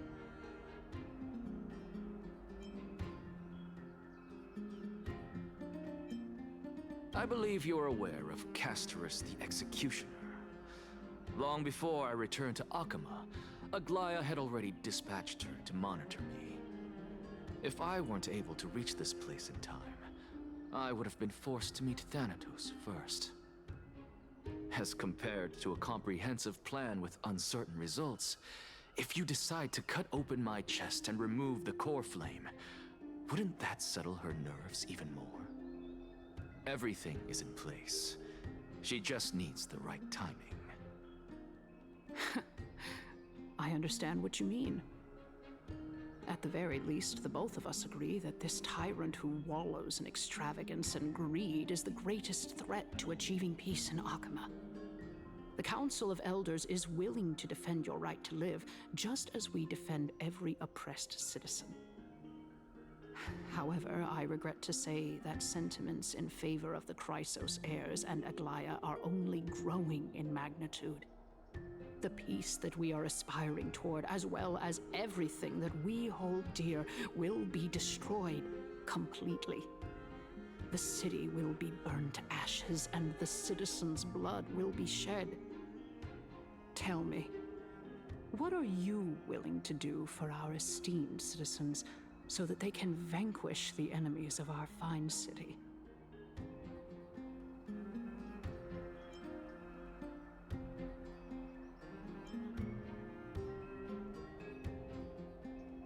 Although the circumstances are rather unfortunate from an objective point of view, it is an undeniable fact that ever since the Grove was attacked, I have become the de facto leader of the Grove. The Council of Elders needs more backing if it wishes to topple Aglaya, and it's evident that the Academy wields considerable influence. At the very least, I have served as the Grove's special envoy to Akama for a significant amount of time. Of course, this also means that I will hold a crucial vote at the Citizens' Assembly. In the name of Kefali, Akama thanks you for your sincere and valuable thoughts. At this stage, it's clear that you and I understand the benefits to be won from this discussion. Let me put it plainly. The Council of Elders has always been renowned for its fairness, and that fairness is built on a foundation of sincerity. The Council of Elders has vowed to all citizens of Akaba that it will always remain loyal to them. As for you, my lord, how will you guarantee that you will be able to live up to such earnestness and will not betray Akama's indomitable citizens when the opportunity presents itself? Just as you now betray Aglaya when it suits you. Surely you jest. My loyalty does not need to be proven. The fact that the Council of Elders is asking for proof of my loyalty is itself akin to a form of betrayal. I am incredibly honored to have witnessed the both of you bury the hatchet in a civilized manner. However, I am afraid that I must interrupt for a brief moment. As the Theoros, I have observed the following. Lady Aglaya, the Goldweaver, is currently on her way to Dawncloud. Oh. Well, I do believe that we might have a slight overabundance of guests today. Feeling dissatisfied, Lady Kindness? Despite the Council of Elders' lofty residence on Dawncloud, it must still tolerate the whims of the Chrysos heirs. So you were holding back just now. Seems like you are better at playing this game than I. In any case, I'm glad that she's arriving here. So tell me, Anaxagoras, now that you're an ally of mine, if Aglaya were to demand that I hand you over, what should I do? You can do as she says. Tell her that the Council of Elders merely wished to chat with me and had no intention of offending her. However, by doing so, the authority of the Council of Elders will be as thin as papyrus that has been soaked in blood. Not only can it be destroyed at the slightest touch, but the Council will also lose possession of a valuable core flame. No, more like 2 core flames. After all, at the next Citizens' Assembly, that young lady who is synonymous with death will also be standing on our side. Oh? How can you be sure of that? Is that of importance to you? All you need to know is that I have a plan. In my opinion, you should be more worried about the impending threat. If Aglaya can seize me in full view of the masses today, she could also dismiss the entire Council of Elders in one fell swoop tomorrow. If that happens, the discussion that we've just had will turn into an utter joke instead. Is this the outcome that you wish to see, Lady Kindness? Fine. I will handle this matter appropriately. But you do best to remember this. Fool the people and karma will be on your tail.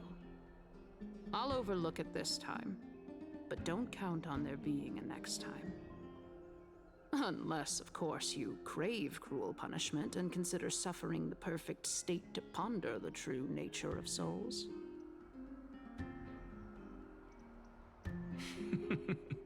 Well, what do you know? That happens to be one of my rare talents.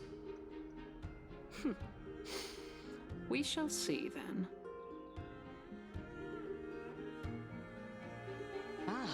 I've got to say that you've managed to really impress me again. But shouldn't you be going after more? Dying to know what I'm after, hmm? I mean, I'm the reason Titan after all. It is in me to ask and seek answers. Easy there. You'll learn the answer soon enough.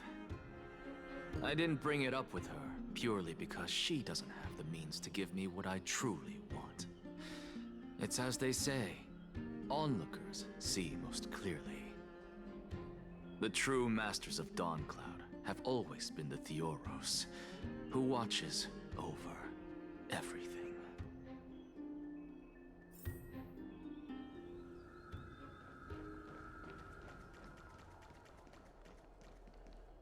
An expected visitor. Welcome once again.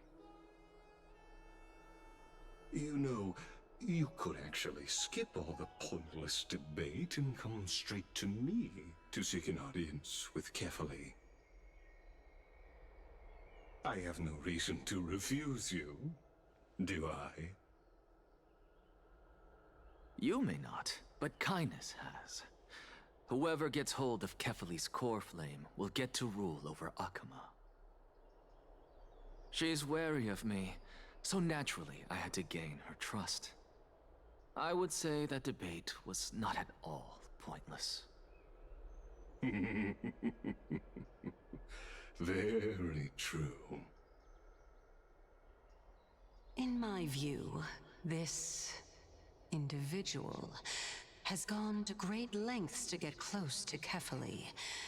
He might very well be plotting something nefarious against the Titan. Are you still willing to let him pass, knowing this? Yes, very much so.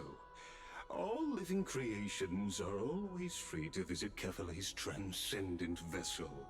This comes with being the World-Bearer. How convenient it is to be able to hear what they say.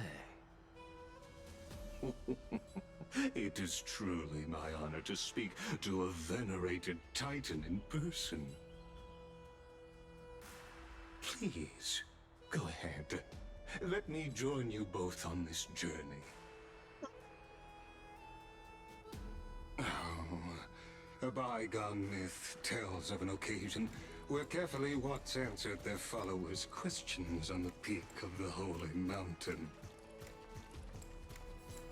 Their followers have since believed that scaling this Titan cliff is one way of being with the god. Hear that? It's not every day that you get to climb a mountain with Circes. You should sing me a hymn of praise. You stuck? Titan Okay. hymns are beyond me.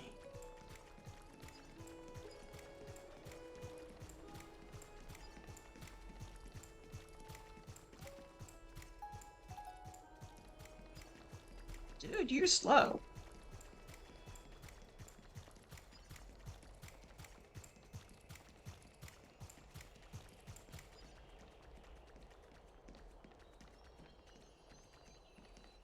Go on ahead.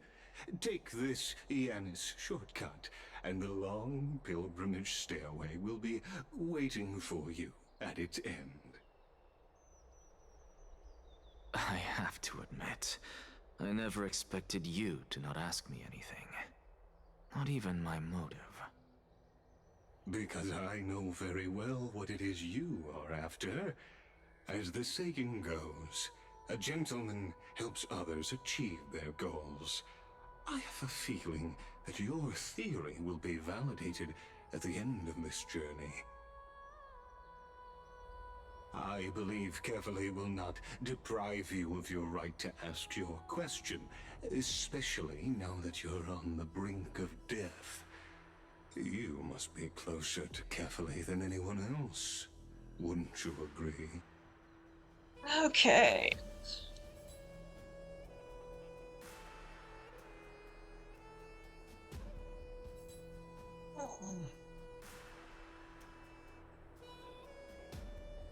Oh yeah, now that I have a second, do I still have it open?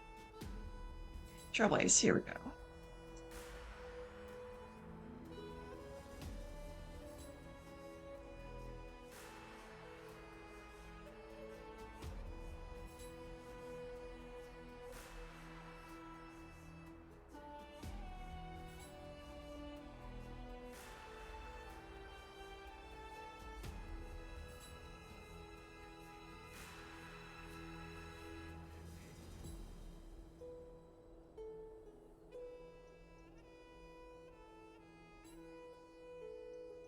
Okay, so there's 1, 2, 3, 4, 5, 6, 7, 8, 9, 10 main with 3 subs.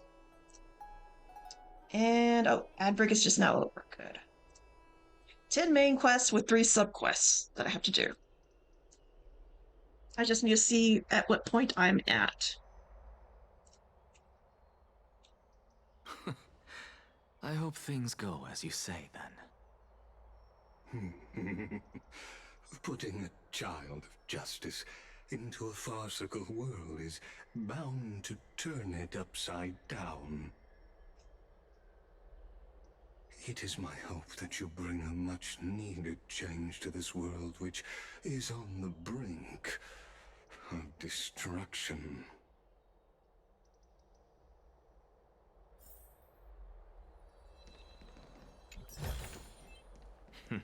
Okay, Olive cast the conference chairs. That's number 2. Yes. Okay, so I'm only on the second quest of 10. Okay, so this is going to take forever.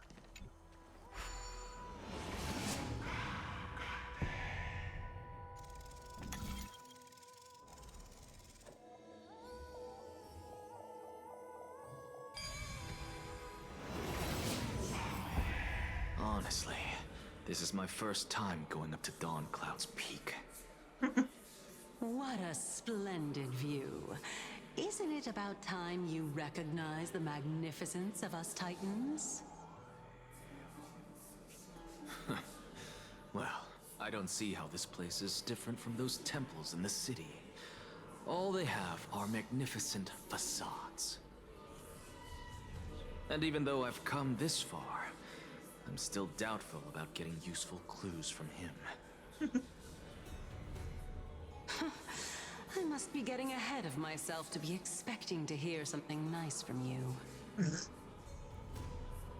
Oh? Haven't you been in my head for some time now? It's high time you get used to how I feel about things. Alright, we're just a short hike away from Kefali. No time to waste here. So the intellectual debate from earlier was too draining for you, huh? If Amphoreus gets a new lease on life, you should focus on strengthening your body and stop shirking social interactions. Save your concern. The Titan is in sight. Can you make it? Why? Are you going to carry me up if I were to fall now? I know how far I can go, so just hold your tongue and come along. Fine then. I guess I won't say any more. I'll just wait till your soul dissipates completely to gain control over your body. Wait. Is that... Cersei's? Hey, look at that. Huh? What should I be looking at? Am I hallucinating? Or do we even get to see souls when we're close to dying?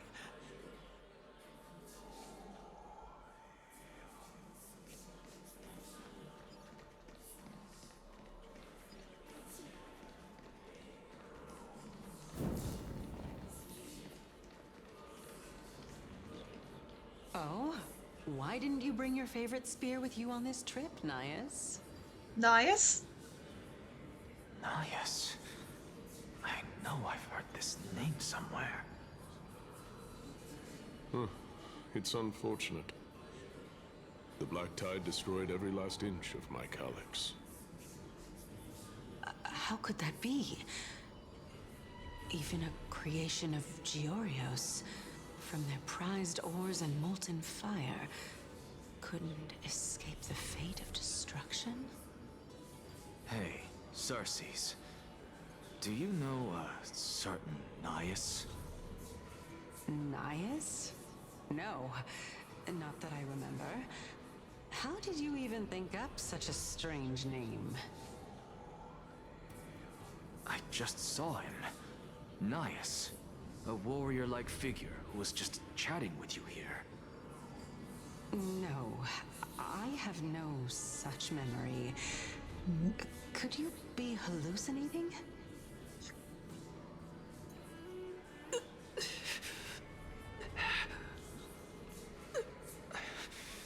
This is a departed spirit.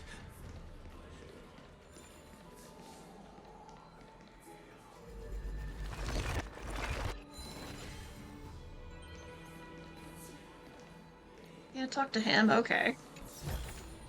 I suppose I can just ignore this.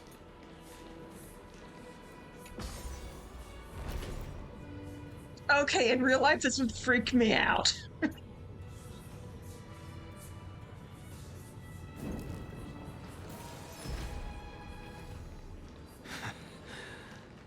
two again.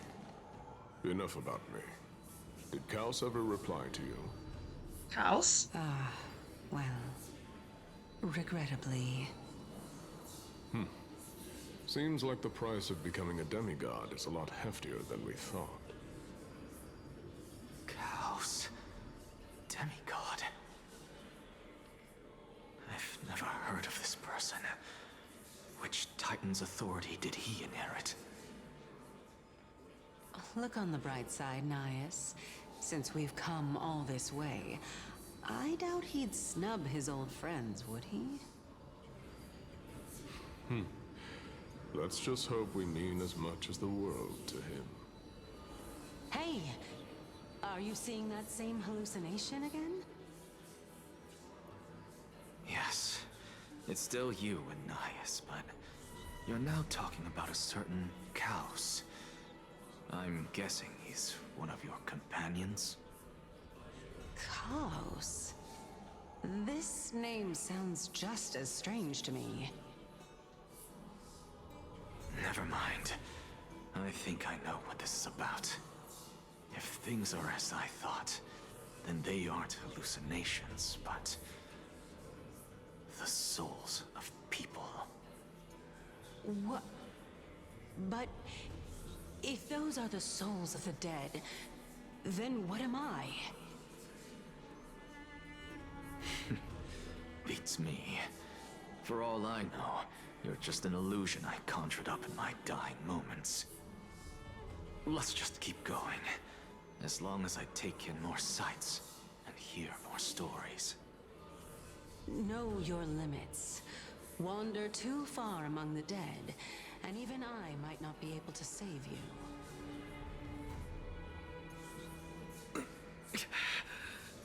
I'm fine. If this is indeed as I thought, then this will be very amusing. Oh.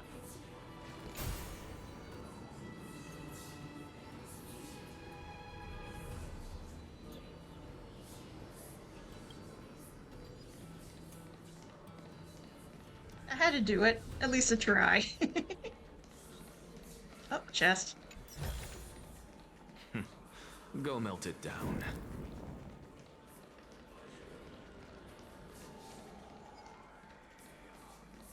So...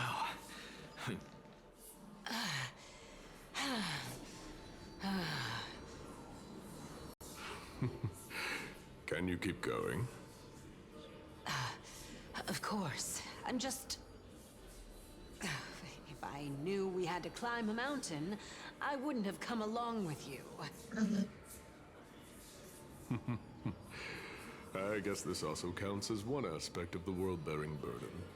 If Amphoreus does have a next life, you may want to get your body in shape.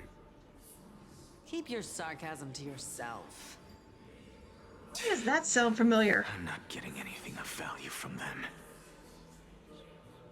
I would sooner throw myself off this cliff and hit rock bottom than exercise even a little.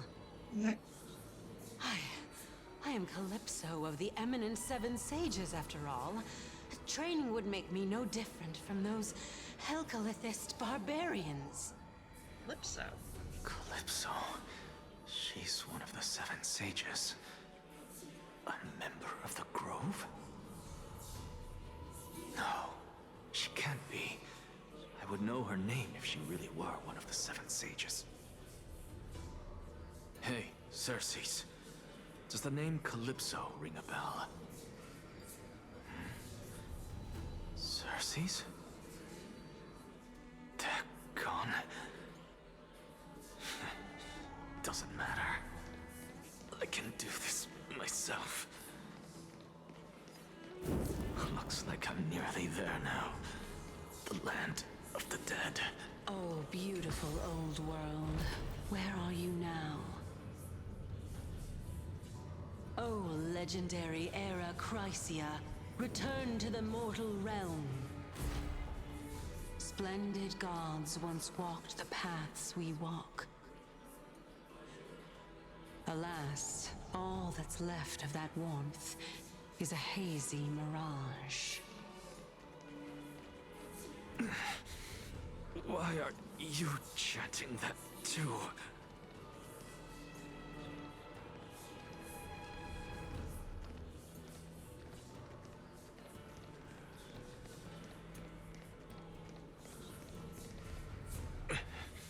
We're here, finally.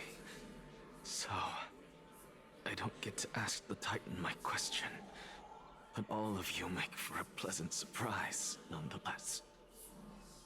Very well then, let me uncover the truth for myself. Did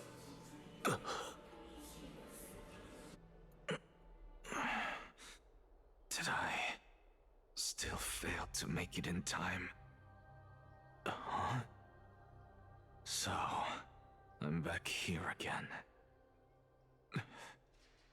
This is... I can hear it. I hear it from the depths of the tides, behind the closed doors of the Void World. A voice ready to tell me something. This time, the voice is a lot clearer than before.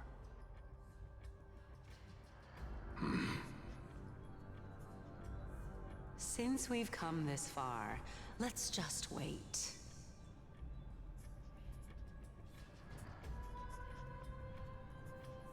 Lord Nias and Miss Calypso, are you both here to visit Chaos too? Yes, and we've been waiting for quite some time now. Regrettably, he hasn't answered us.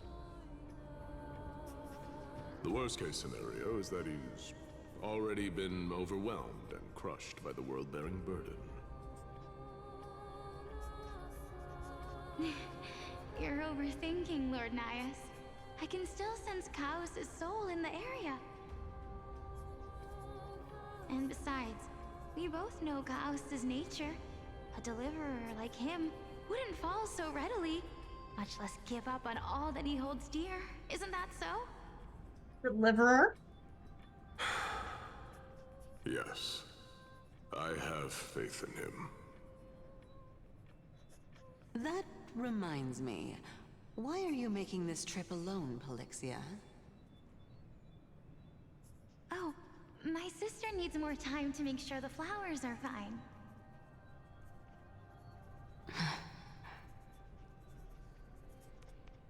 Such a pity. Both of you have hearts kinder than anyone else. Yet You are born only to take over Thanatos' divinity. Everything that I see and hear this time has left me shaken to the core. What may seem like a mundane conversation is in truth a once-in-a-lifetime exchange that has revealed the ultimate answer to Cersei's question.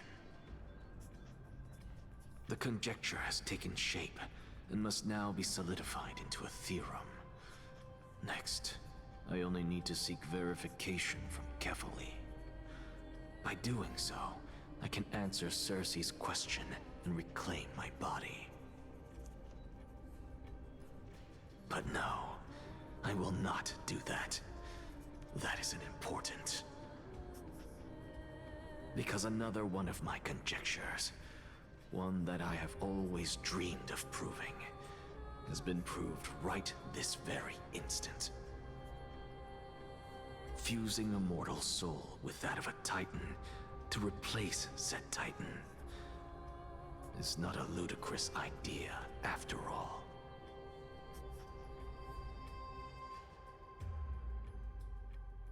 On hung, okay. What are you thinking about? Just amazed at how this towering tree is Cersei's divine body. It's a majestic sight. Is that so? You don't look the slightest bit amazed, though. Plus, you seem to be strangely familiar with the city around the Great Tree. There's something from the past that I won't go into. You mean the ambrosial arbor? Events of the past, huh? I was also a child when I looked up at Cersei's. Their leaves and branches reflected the sparkling stars, and their trunk was like a pillar that supported the sky and ground. I stood at this very spot back then, imagining the day when I could climb to the top of this tree, because I would be the closest I can be to the sky at that spot. You're a sky priest, yet you study at the place that is home of the Reason Titan. That's rather counterintuitive. Don't read too much into it. I mean, can mortals even hope to reach Aquila's realm? They're a strict and draconian god, nothing like Cersei's. Reason is willing to share what is theirs with others, but Sky only expects people to revere them. You get what I'm saying, right, Denny? After all, the Titan that imprisoned you and Grey here in Amphoreus is none other than Aquila themselves. Yes, I didn't count on provoking the ire of a local god. But there will always be people who dream of soaring towards the sky. The Grove has a wealth of research on Aquila, and that is exactly what we are here for. It's just, I never thought Grey would meet with something like that before we set off. As a physician, I should have been there by his side. His side? No, her side. Bad luck tends to come in streaks, so don't beat yourself over it. Besides, Aglaya needs you here to uncover the truth behind what happened to the Grove. Let's just make the most out of this trip and keep a lookout for any documents relating to the Death Titan. They could be useful to Hitomi. Yeah, there's no rest for the weary, huh? In any case, what we're looking for could be anywhere in this enormous grove. Let's split up to cover more ground. Danny, with your skills, I'm sure those monsters born of the Black Tide will pose no threat to you anyway. What about you? Will you be alright on your own? Have you forgotten that you're talking to the chief physician of the Twilight Courtyard? Have more faith in me. I'll be just fine. Silence in here is deafening. With the vast amount of knowledge it holds, this academy is akin to a labyrinth of information. Even the cleverest of scholars could easily lose their way in here. I should gather my thoughts before heading in.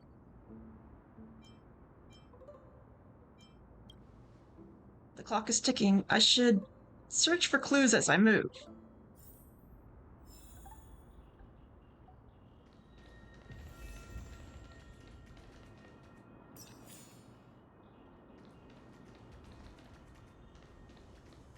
Guess I need to go this way.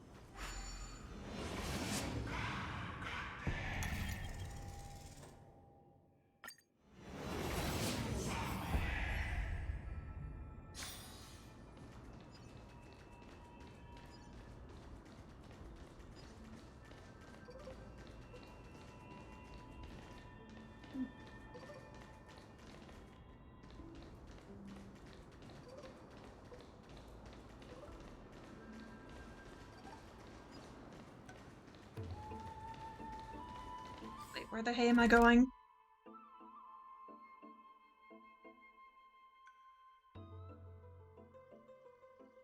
Of course, the one spot where I don't have a, thing open.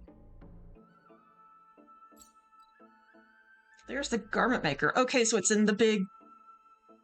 I should have an opening for that. Oh well.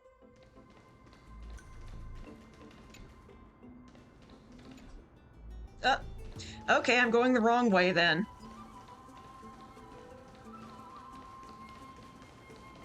And where the hay am I supposed to go?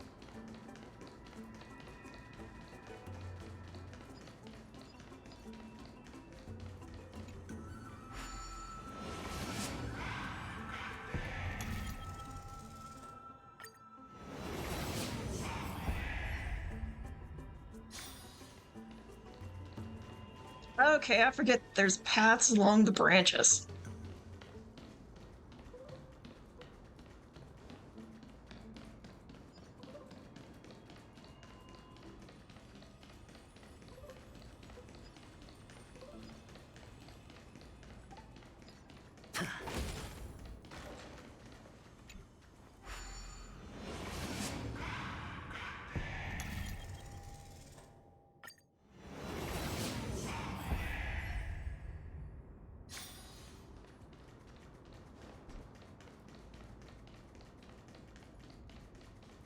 Aha, chest.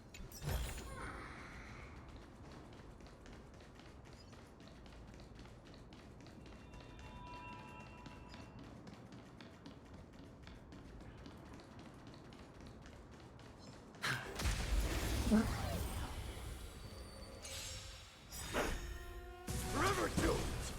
My friends? Indulge yourselves!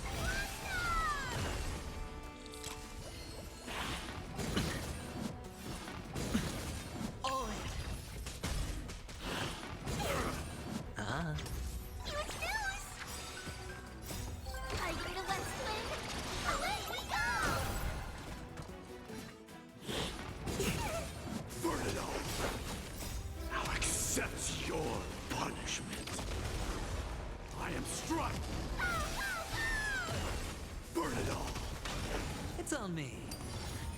It ain't over. Watch your head.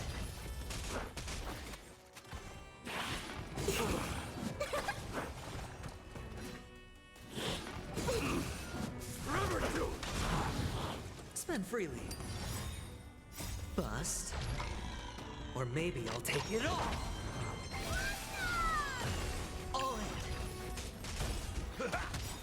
Burn it all!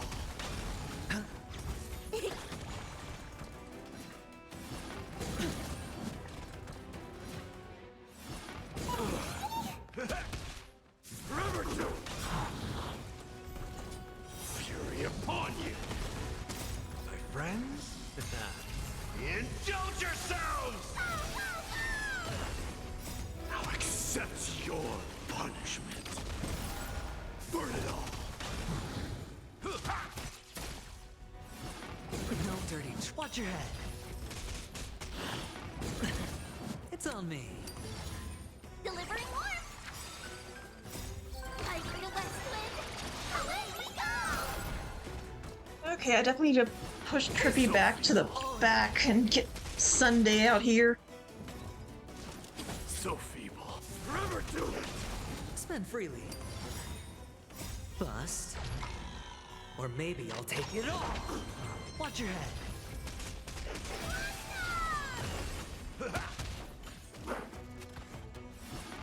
No dirty tricks, all right? All in.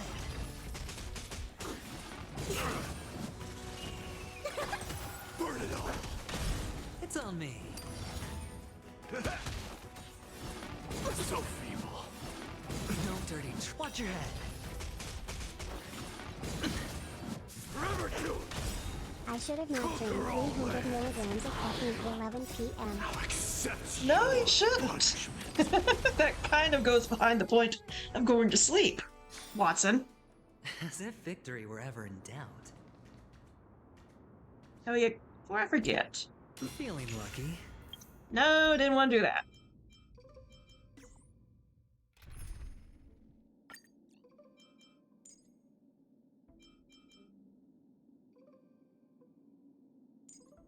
You know what? He's part of the storyline, so why not?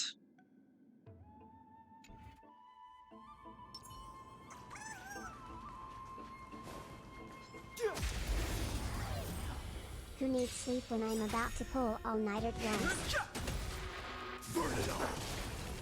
My friend? Watson, that's not a good idea. Indulge yourselves!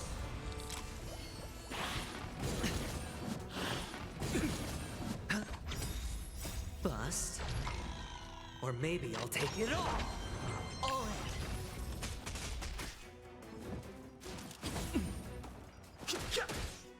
Forever do it. I'm a go play now. Spend BRB. freely. Alright, see you later. The sanctuary is but a vision. Break! Watch your head. Burn it all. I am struck. Burn it all. Now accept your punishment.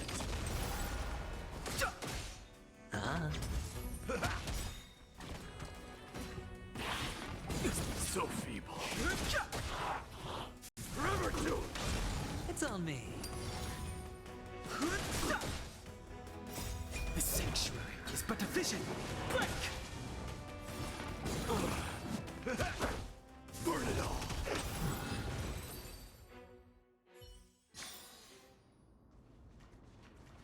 Okay, they're down.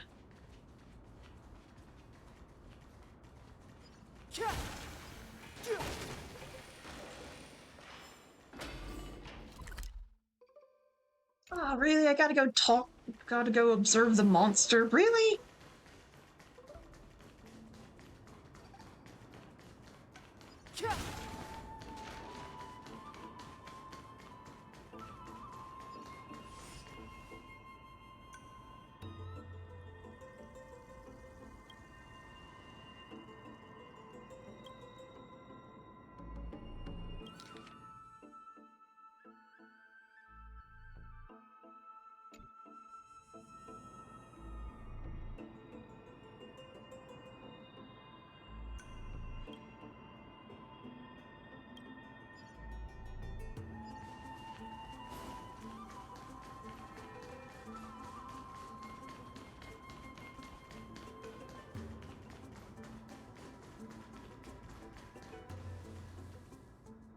Okay. That's Hyacinth? Why is she surrounded by so many monsters? As much faith as I have in her, it's probably a good idea to help her out there. Really now? This is way more trouble than I could have asked for. Need a hand? Or you could sit back and watch. I can't tell if you're serious or not. But being hard to read isn't without its perks, I suppose. I'm kidding, Danny. Lend me a hand, pretty please? All right, now let's get him!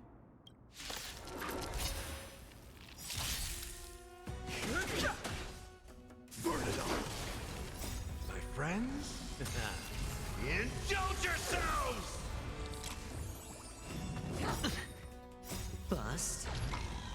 Or maybe I'll take it all! Watch your head!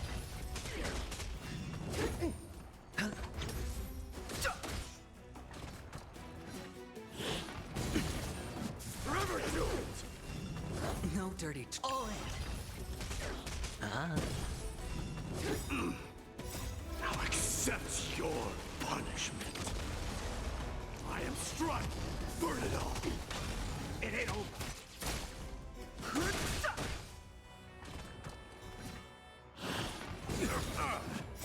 This sanctuary is but a vision. Break!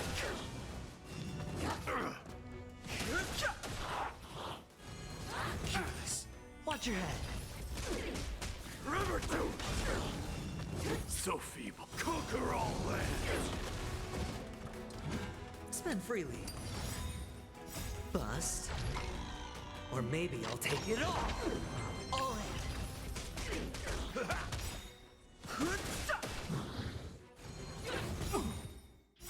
This sanctuary is but a vision. Break! Burn it all! My friends? Indulge yourselves! Watch your head. I like that confidence. Remember to! Now accept your punishment. Okay, there we go. This place is practically in ruins. What happened? There shouldn't be this many monsters here.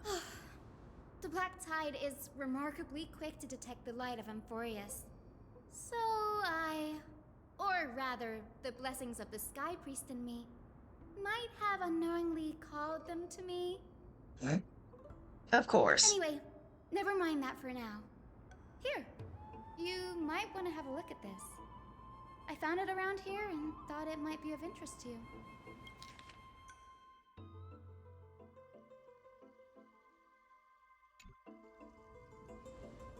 Anaxagoras? He's the scholar who infused himself with the core flame of reason. This is new. I didn't know Professor Anaxa was researching the sky. He's never mentioned anything about it. Final said Anaxa might be opposed to the flame chase journey. Might is an understatement. Anaxa has never been one to venerate the gods, nor has he ever found it within himself to put any faith in the prophecy. People have come to think of him as a heretic, even in a place as liberal as the Grove. Yet, it is also this very blasphemer that Circe's favors. Fate sure works in mysterious ways. I picked up a scroll on my way here, too. Looks like it may be related to the one you're holding. Oh, let me have a look. Hyacinth combines both records together. By the looks of them, these scrolls are records of two conversations that took place in the same setting, one after the other. There's still much I don't know about the Grove. Do you mind if I ask you a few questions? Sure, go ahead.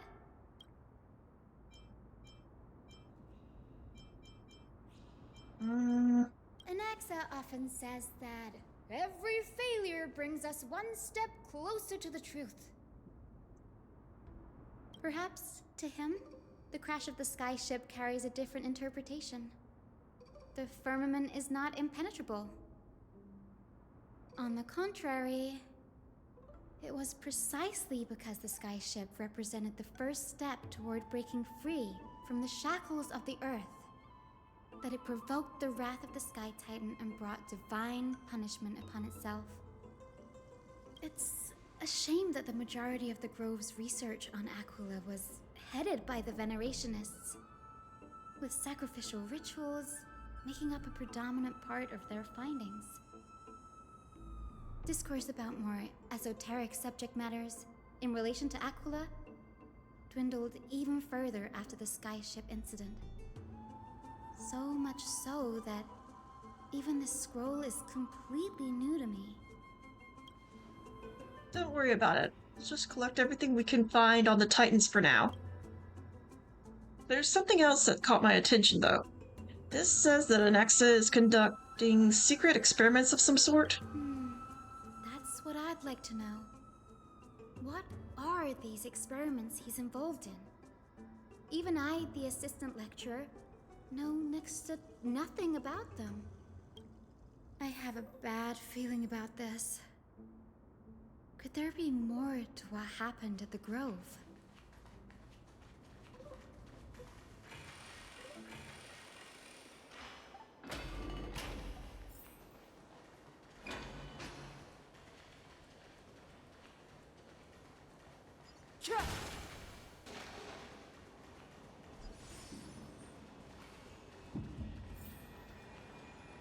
This is the Library of Philia, a place where the Grove stores its collection of tomes.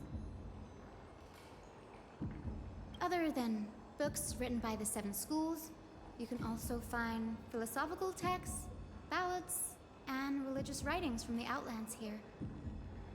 Cities that desire to learn from the Grove were apparently expected to contribute knowledge of equal value to what they sought.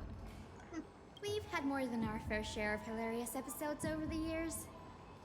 For instance, it's said that the Erythrocheramists once borrowed a manuscript from a certain author, but ended up returning a copy instead of the original. What's more, the original manuscript was supposedly then hidden here. That doesn't seem like a nice thing to do. Nice? No need to hold yourself back, Danny. You can just tell it like it is. Their behavior was no different from bandits. Well, if you don't mind, did the Grove ever rob Castrum Kremnos? You've got me there. Some said you couldn't even find a dictionary in Castrum Kremnos, so I guess they were spared. There are too many books in the Library of Philia. Flipping through them all will take too long. Why don't we use the Biblioslate to search for the texts we need? We can bring them back to Akuma for reading after that. Agreed, this place isn't safe. We should leave as soon as we're done. There's still several scrolls strewn about all over the place. I'll grab them while you pull up those texts. This way, nothing will be overlooked.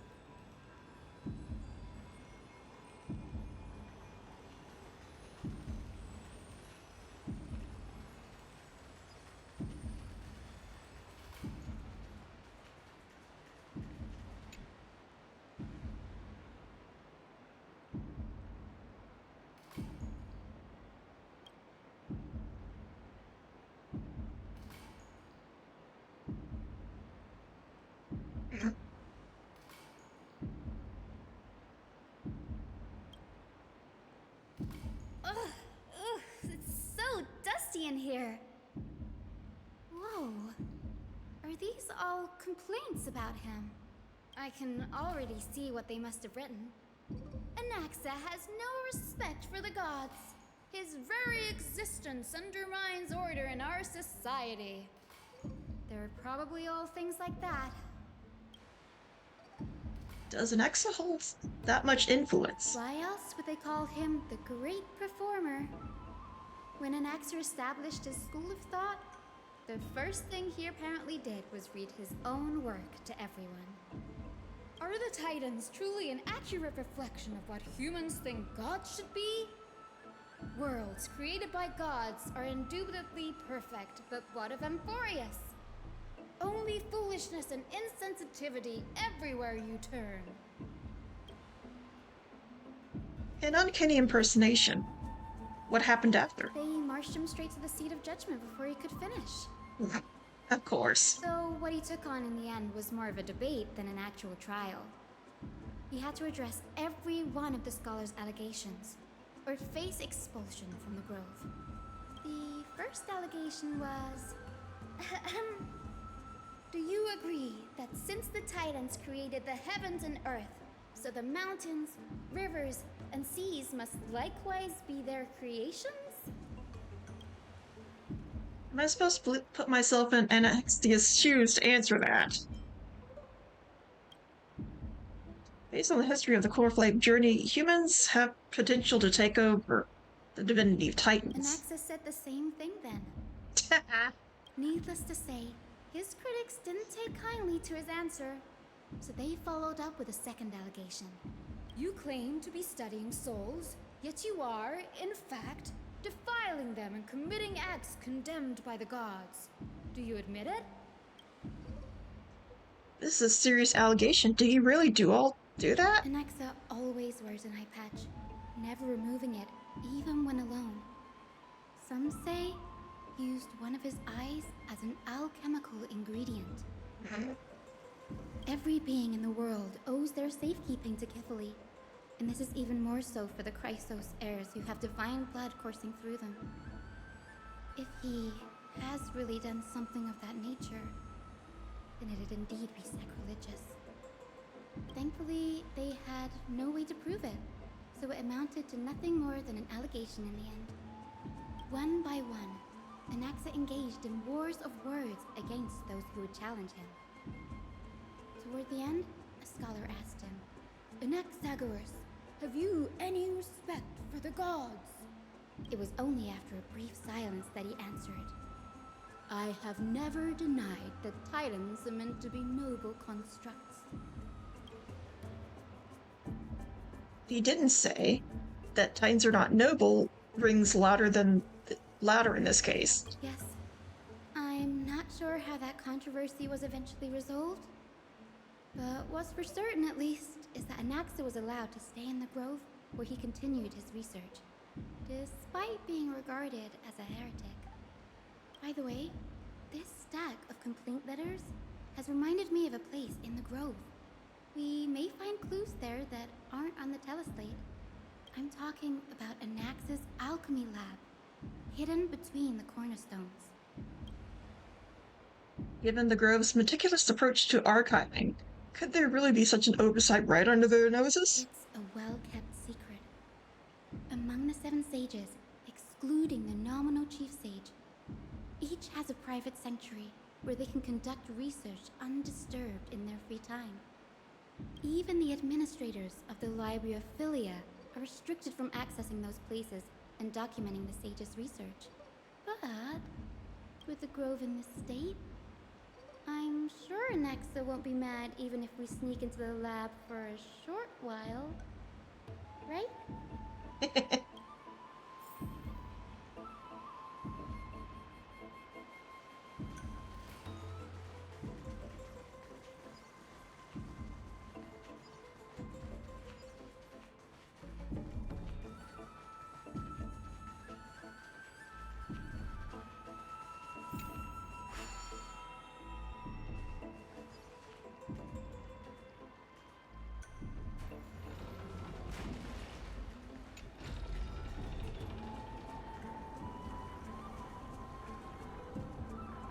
Up, still running. Oh, there you go.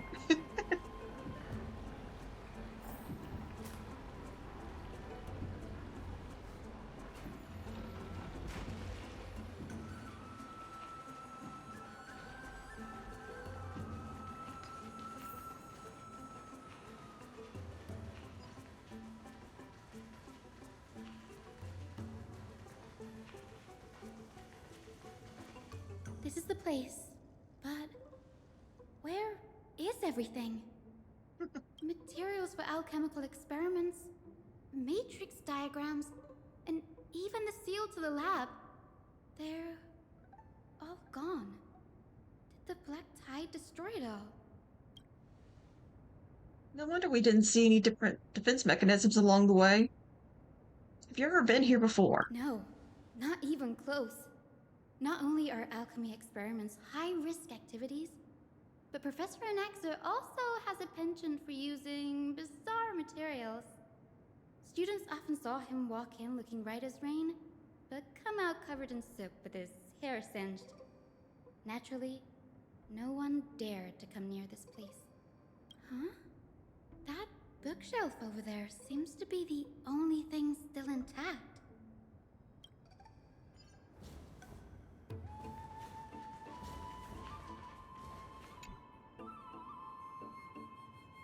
These are the materials requested by Anaxagoras documents from various fields have been compiled into one place, including Titan Creations, the University of the Soul, Universality of the Soul, Alchemy, Doctrine, and so on.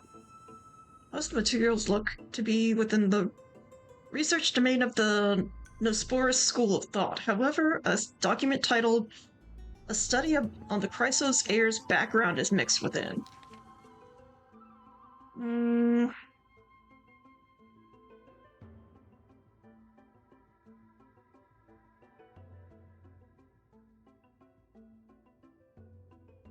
What's going on?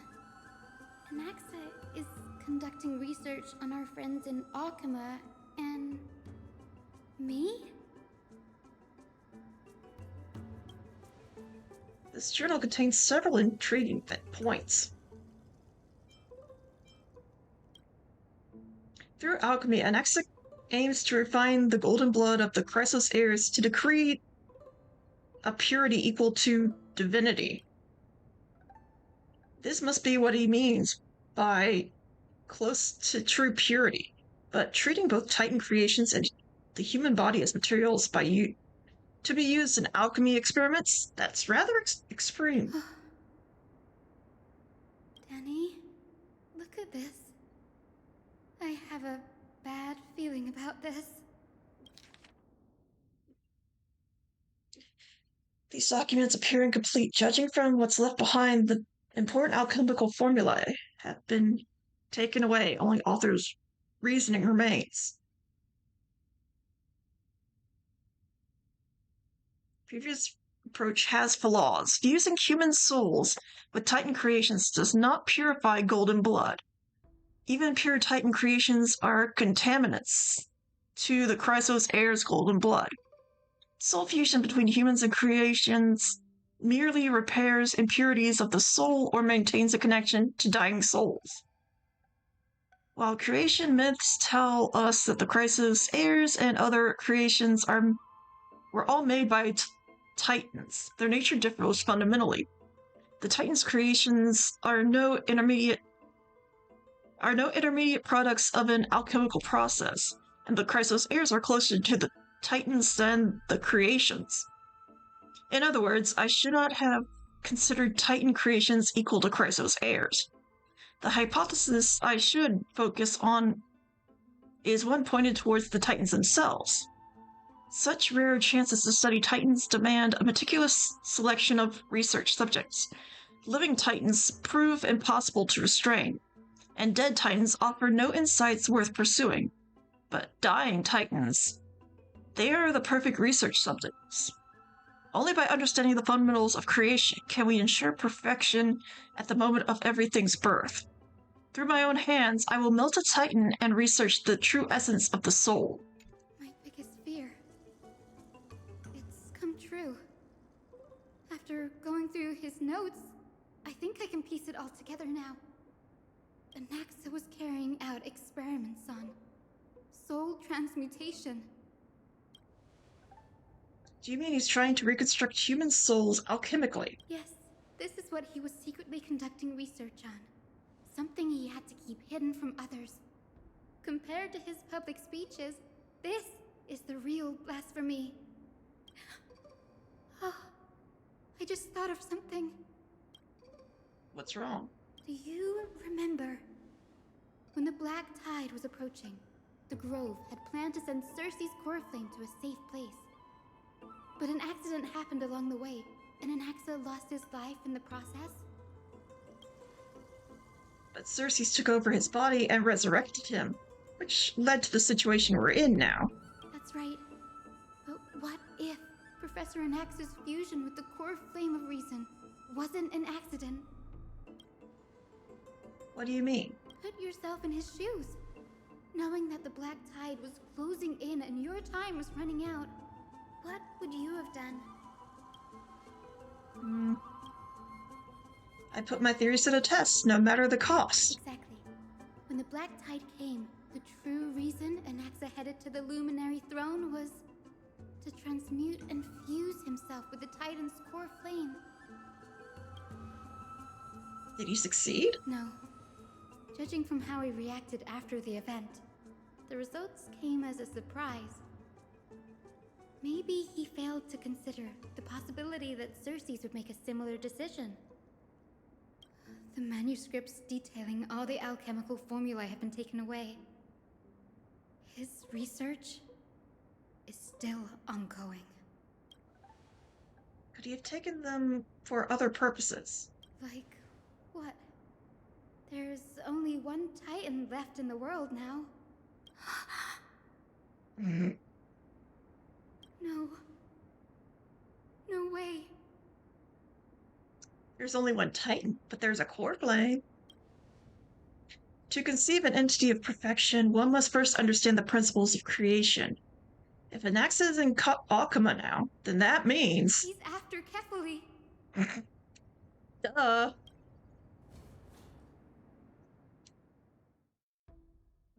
Sir, this sky above us, it's not real, is it? Of course not. This is just an image from a projection device used for educational purposes. A simple trick. The day-night cycle has been lost to this world. So that students like you may still learn about the night sky, astronomers have harnessed the Titan's miraculous power to manipulate the light, projecting the nights of the past here for you. Much like how the sky above the holy city is also illuminated by Kefali's dawn device. So, the skies of Akama are fake too. You mustn't conclude that, Inoxa. You should know that only a child would expose a trick and be proud of it. Often people know more than they let on. They simply choose to feign ignorance because they have no other choice. Then they're just deluding themselves. People believe in Kefali's tale of Genesis, accepting wholesale whatever the priests preach. But we're different. We've already walked out of the firelit cave of ignorance. We have already realized that we live in a world where Titans make the rules. Even when we look at the sky, we're only seeing what they allow us to see. Rather than gazing at this mockery of a night sky fabricated by them for the rest of my life, why shouldn't I be the one to take control of the projection device instead? So much time has passed since you sowed the seeds of doubt in my heart, child. Many a night, I find myself penning down all my theories and wild ideas, only to burn them to ashes when I open my eyes in the day. Why? Because we'll face death by burning if word gets out? As a sage of the Venerationists, my soul has already become inextricably linked to the great tree. Every word I say and every move I make is certain to influence every leaf, every branch, even the tree itself. But above all else, my days are numbered. Instinctively, I have my doubts about the golden blood and the human soul, yet I have no means of verifying them. The golden blood in my veins is woefully thin, and I am loath to waste what little time I have left obsessing over a hypothesis that cannot even be proven in the first place. But I can, sir. I can do it for us. The time is right. Give me all that I need, and I shall accomplish this grand feat on your behalf. You're right. I shall do just that. In the next meeting of the sages, I will spare no efforts fighting for the rights you deserve. Go. Establish your own school of thought. Find out what we are. Become the one who conquers the ultimate truths of the world. Child of humanity. You didn't go to such lengths for an audience with Kefali. Just ask him a few questions, did you? So, you figured it out. If I were as foolish as Adromus. Perhaps I'd throw myself down and prostrate before their greatness, begging for the gods' prophetic wisdom. Well, sorry to disappoint, but I'm no Dromus. Alas, I am a human, standing tall on 2 feet, possessing both intellect and pride. Before such power, does it make any difference whether you're a human or a Dromus? I'm sure you're familiar with the story of the Styxians. When the raging waves threatened to swallow them, they didn't just give up and become sitting ducks. No. They constructed a dam that kept the roaring tide at bay, chaining down the mad Fagusa. They call me a blasphemer, Circes. But that doesn't mean I deny the existence of gods. It's just, as I see it, Titans are simply a force that mankind has yet to find a way to tame. Oh? If power that rivals the Titans is what you crave, why not conform to the prophecy and brave the trial? Why stop at harnessing the power of the Titans when I can do so much more? The source of life is what I wish to grasp, to understand what makes up the soul, and to learn what we really are. Thanks to you, I've had the chance to personally verify, in more ways than one, that the soul indeed ceases to exist in death. But where there is death, there is life. And where there is an end, there must also be a beginning. How then is a soul born? That was the only unknown variable left in my calculations. And by the sound of it, you have already formed a conjecture. No, I have already drawn a conclusion. In my journey unto death just now, I finally saw the answer with my own eyes. Professor Anaxa. I'm here. Her life hangs by a thread. I must ask you to refrain from taking any unnecessary steps. Of course. I'll bring this to a conclusive end, and give you the answer you so desire. However, in accordance with the principle of equivalent exchange, I must also demand from you what I need.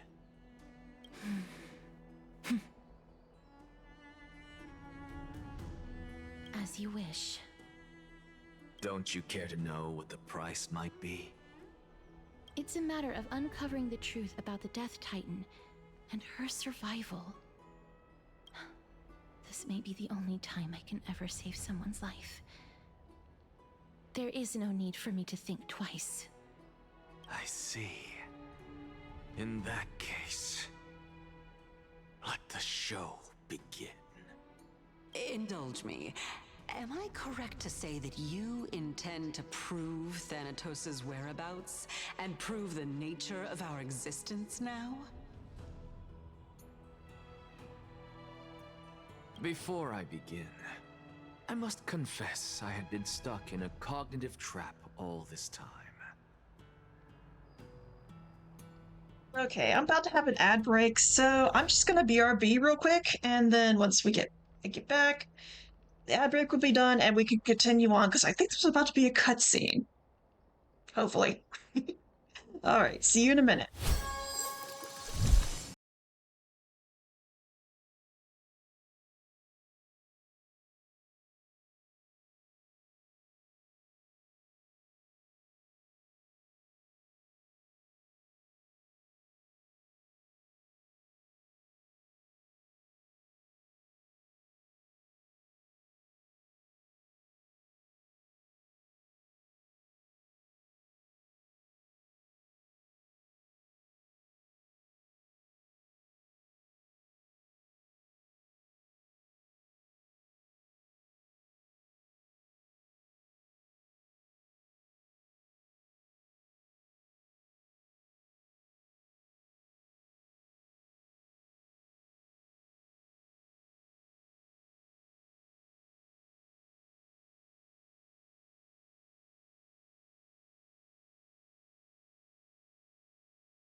All right, and we are back.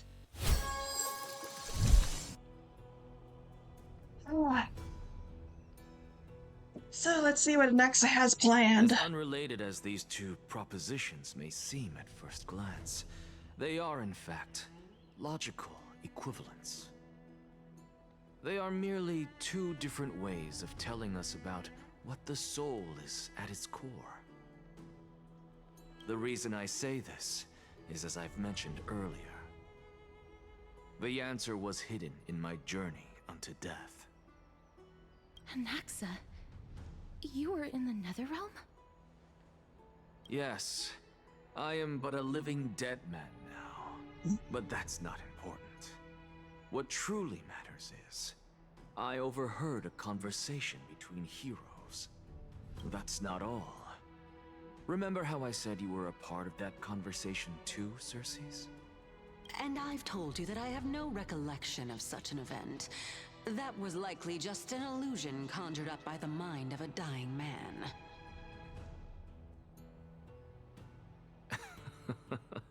Of course you would remember. Because that wasn't you. That was Calypso, one of the 7 sages of the Grove. Calypso? Huh? Oh, that's the name I made up on a whim when speaking to this girl. How do you know of it? And surely you jest. Don't you think I, of all people, would know if that were the name of one of the 7 sages under the shade of my tree? Don't you claim to know the Grove's past like the back of your hand? It seems you've lost even the memories seared into your soul. Use your head, Circes. Since all of this took place in the realm of the dead, it stands to reason their likenesses are of souls from the past. The living cannot step foot into that world, so who could they be? Think about Calypso. Why does she share your likeness, yet you have no idea who she is? The answer is evident, is it not? Those fallen heroes are the mortal incarnations of the Titans before their ascensions to godhood. The gods aren't master creators born out of thin air, and they are no different from humans, because they all evolved from one.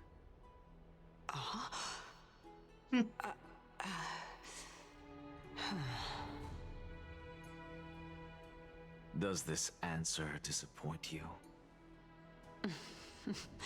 Yes, because you've answered nothing.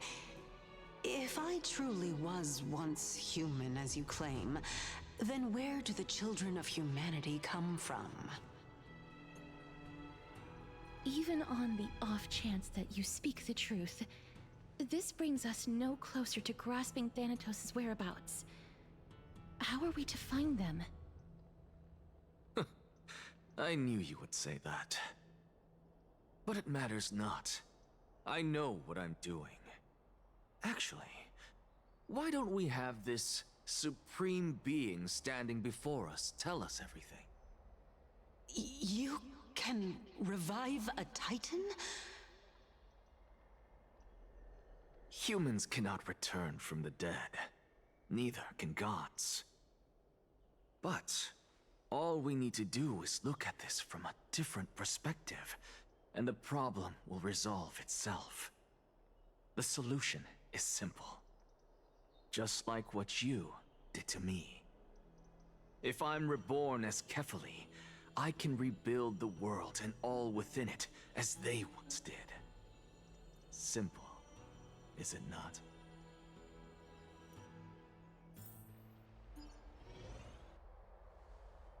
In the meantime, no cutscene. I have news from Hyacinth and Danhung. Anaxa might be trying to do something with Kefali's divine body. Kefali? But what could Anaxa want? Is the Council of Elders going to sit around and let such a sacrilegious act unfold? That is not possible. he is indeed the great performer, capable of fooling anyone and everyone with his tricks. I'm sorry. No need for guilt, for this is good news to us. The Council of Elders has found themselves a traitorous ally. Anaxa's ambitious desires will be something we can exploit. What we should be doing now is to keep our eyes peeled for whichever trickery Kynus is up to, and react accordingly to thwart her plans. Being Akima's political center, the Demigod Council holds just as much significance as the Vortex of Genesis. Someday, after my duty is over, this site will take the place of the battlefield where you hunt gods, become the next challenge you ought to overcome. Till then, it's best to get used to this place as soon as possible.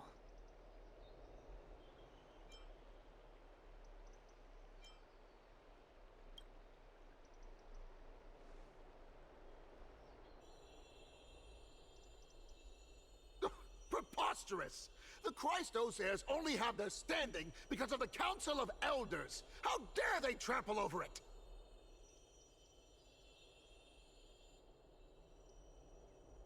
Wow, these people are shooting daggers with their eyes. It's been a while. Kratos! Hello, oh, look. It's... What is that supposed to mean? Is this really the sort of person that the young lord praised as a ferocious warrior? It has indeed been some time, Lord Kratos. What brings you here in such haste? Shh, keep it down. Be more vigilant. See those duplicitous dogs over there? They do the dirty work for Kynus. I've already ordered my people to hold them back, but we should still lay low. Unless you're itching for a bloody fight to get a workout in. My bad. So, did something happen? Did you hear thunderclaps last night? Hooray, it's Amphoreus! Someone's coming to save us.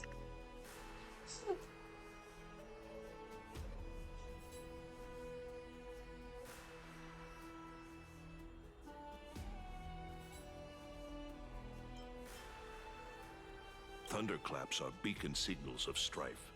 They are a message from the young lord.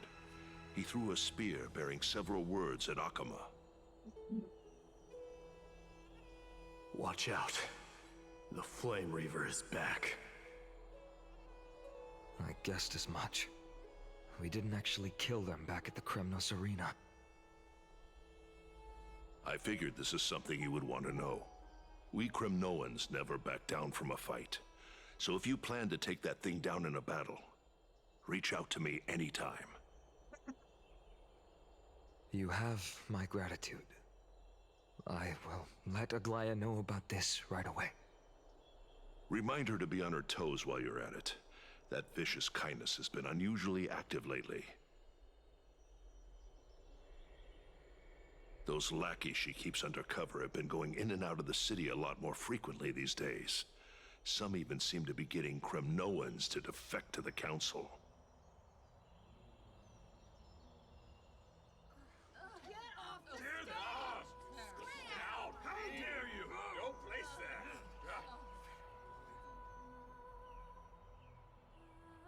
That's her. Looks like you can see it for yourself. We should get back. Thank you for the intel, Lord Kratos.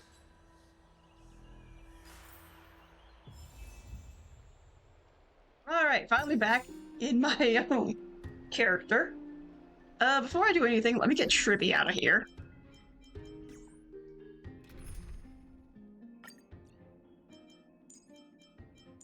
Put Sunday in, just because he does well with Mighty.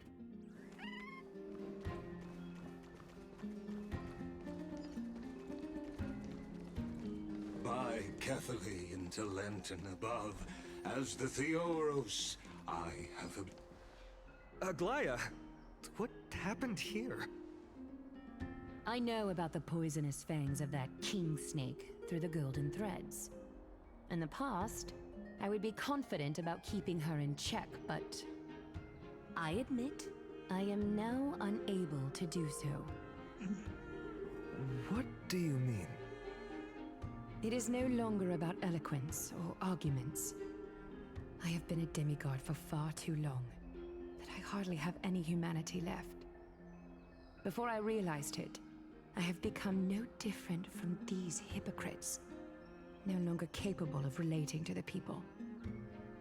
This has come a lot sooner than I expected. But perhaps it is time. I need you to step up, Finan, in order for me to retreat behind the scenes. Yes, this is my duty, but... It is far easier for the Council of Elders to fool many than just fool one person. Their so-called more support is no more than a ruse to distribute power using words instead of lances. Derpy Ravioli has followed. There is no glory in winning. Thank you so much for the follow, Derpy Ravioli. Do you prefer Derpy or just Ravioli? Finan, you are a Chrysos heir without flaw, capable of relating deeply with humans. I appreciate what you've taught me, Aglaya. I hope we'll live up to your expectations and win this debate. Oh, goody. Debates. Let's go with Ravioli. Ravioli? Okay. Oh, you've done well, Lord Calictus. Let me take over and personally close this debate for today. Dearest counselors, let it be known that I sorely miss the blissful times portrayed in lyrical poems. Back then, Amphoreus was home to nearly 1,000 cities, each with their own local faith, while gods walked the earth and shared close bonds with humans. Yet, in the present, people from all over are forced to leave their homeland to seek refuge in the holy city, where they hope to rest under Kefali's protection. All of us have long been in the same boat, with no way out of this plight. We didn't have a choice in the past, but now, the Council of Elders brings to the table a new possibility. All I have left is one question for you. Would you rather strive toward the unheard of Era Nova, or return to the prosperous Era Chrysia of our past? Make your choice. Now, which of the two would lead mortals to an ideal future? You can't go back to the past.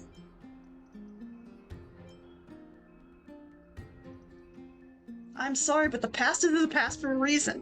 It's not coming back. Unless it's fashion, apparently.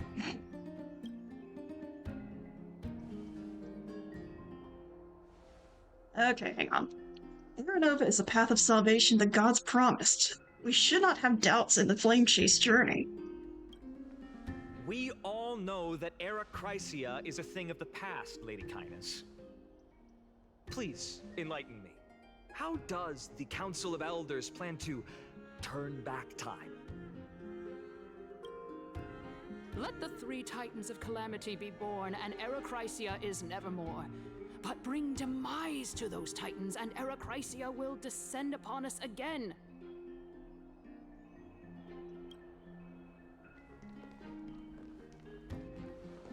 Know that the Council of Elders is never one to make empty promises. Look at who we have on our side. Through tricks and trades, yes. Anaxagoras, one of the Grove's 7 sages. And Castorus, Idonia's goddess of death. With the help of these two heroes, I can promise all of you that Era Chrysia will exist once more.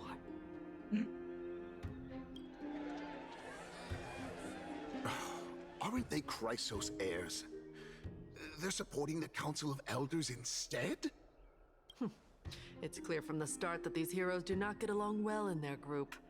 All the more proof that Aglaya is unfit to speak on behalf of every Chrysos heir. I am in favor of Era Chrysia. Era Chrysia! Era Chrysia! You can't return to the past, you idiots.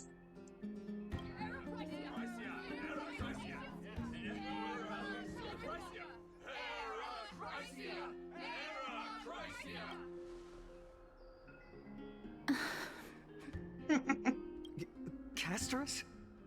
Why are you standing over there? You finally arrived, Naxa. So have you, Cass. Don't worry, Aglaya. Well, I know that you have many queries. Could you continue to converse like how the citizens normally do? Tell me, dear citizens, if we successfully retrieve and return Thanatos' core flame without anyone passing the Death Titan's trial, what would happen next? Anaxa! The answer is simple. We will have a chance to rid the world of death and bring Amphoreus back to an era when all beings live forever. We'll usher in a new future that will be entirely different from the flame chase journey. Okay, abundance. One of the seven sages. Your proposal is much too idealistic. As long as the Black Tide still exists, how can we go back to the old days? Remember what I previously said? Kefali's core flame is guarded by the secret power of the Council of Elders. Plus, Pagusa's water curtain will be able to block out any external perceptions. How the fuck does that? Tell me, dear citizens, have any of you ever seen even a glimpse of the threat that this person is talking about anywhere within the walls of this majestic holy city? Yes, they are in here. Oh. Could it be that you heard that from the Flame Reaver themselves? Citizens, let's loudly sing the blessed hymn. Oh, beautiful old world, where are you now? Oh, legendary Erechrysia, return to the mortal realm. After the destruction of the three Titans of Calamity, the Flame Chase journey will have to end.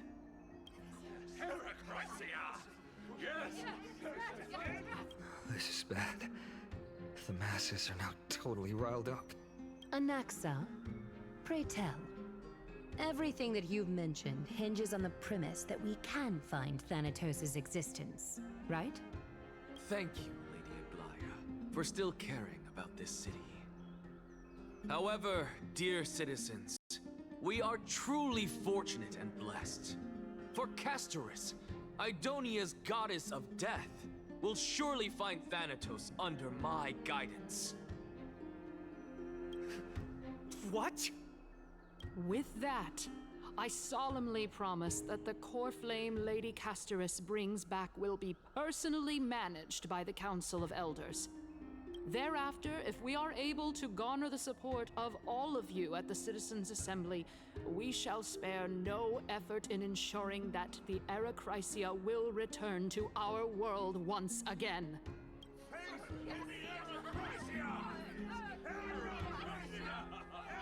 With the balance shattered, the result is clear. By Kefali and Talent and above, as the Theoros I have observed. Akama has chosen her destiny. The issue up for discussion at this Citizens' Assembly shall be modified to the suspension of the Flame Chase journey. This resolution shall be put up on the Wall of Heroes, such that all citizens are aware of the city's way forward.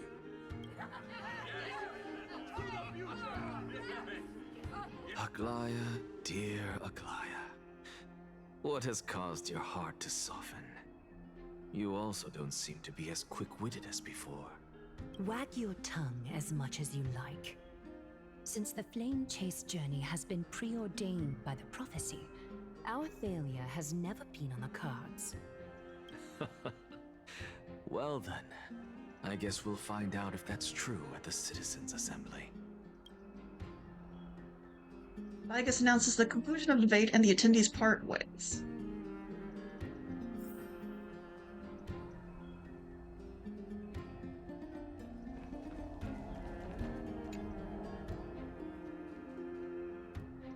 Well, it seems that when I sent you to look for Anaxa, I unintentionally facilitated your partnership with him instead.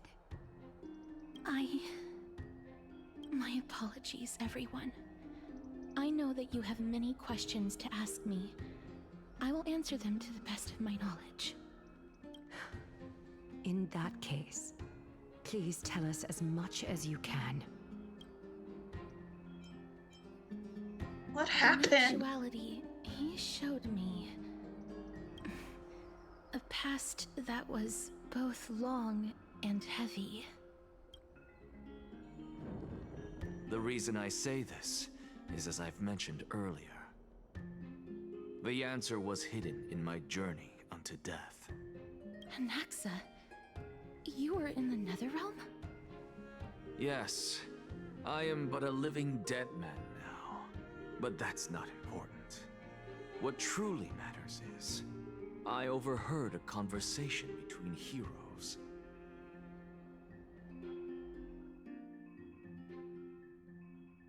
So, Cuddy, back to podcast. Have you heard of this tale before? A tale about the ocean god's treasured pearl, our hometown. It was a seaside town which enjoyed the ocean breeze and glorious, peaceful times, thanks to the wisdom of its ruling queen. Until one day, an evil dragon descended upon the town. Its wings were large enough to blot out the sun, while its claws were sharp enough to rip the waves apart. It barged into the tall tower and devoured the queen's beloved daughter. It even settled itself in her bedroom, like a tyrant king. The queen assembled 300 warriors who managed to subdue the evil dragon by chaining it up.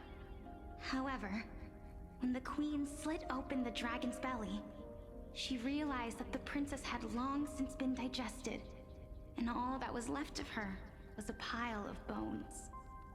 Devastated, the queen wept for several days. It was then that a devious, smooth-talking scholar arrived at the palace and suggested that the princess could be revived through the use of dragon bone and dragon blood. That liar called this process the secret art of alchemy.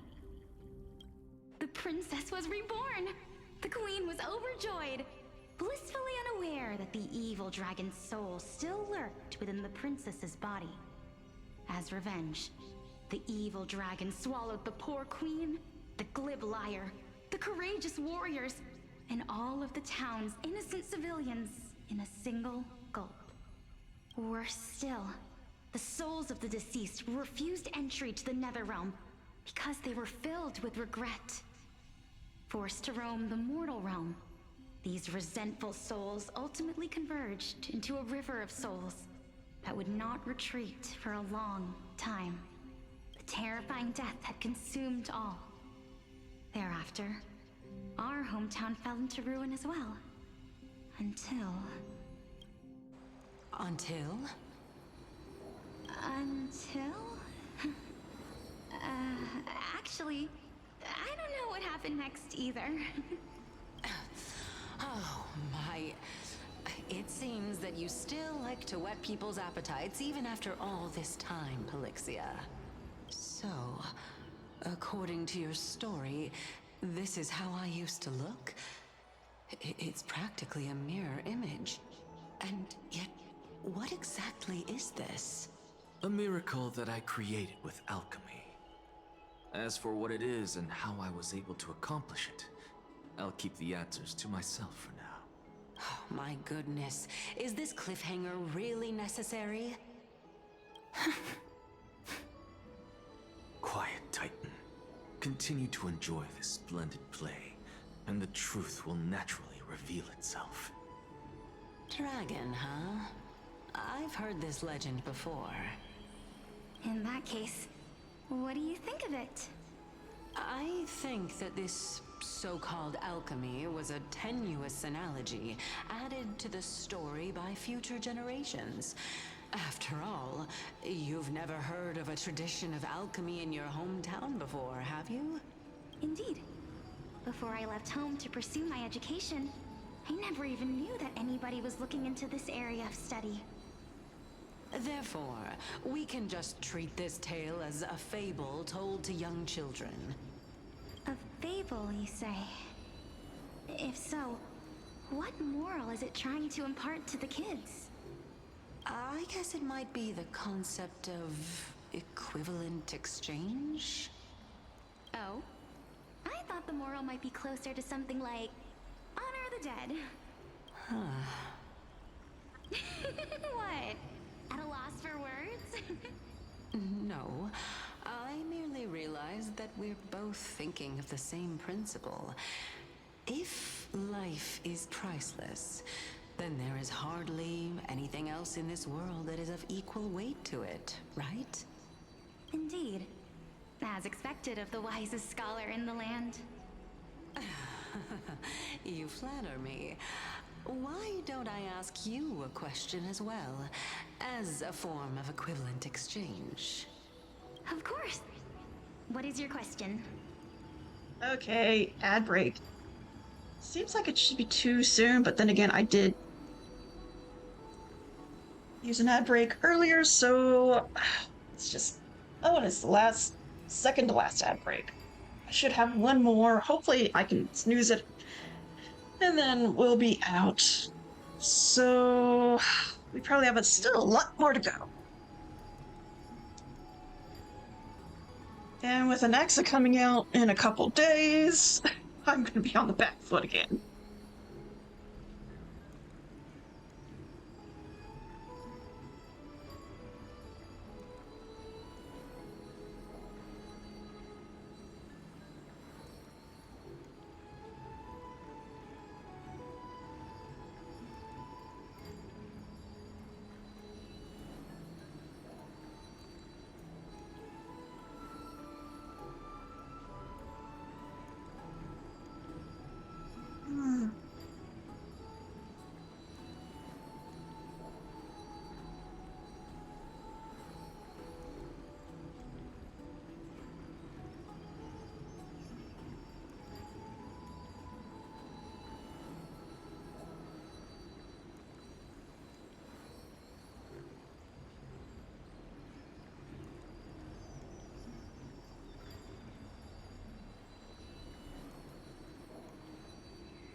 Okay, there we go.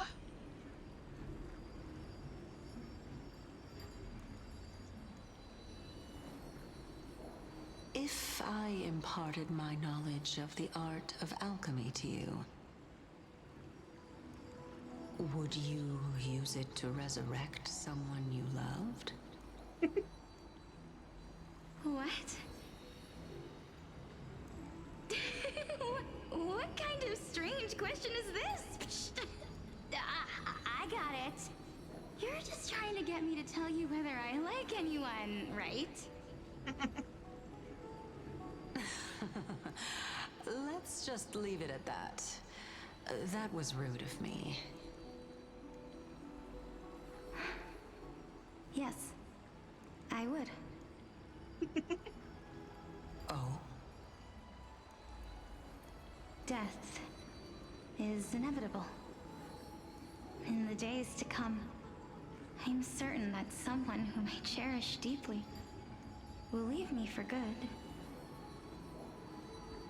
If such a mighty power really existed, I think I would use it without hesitation.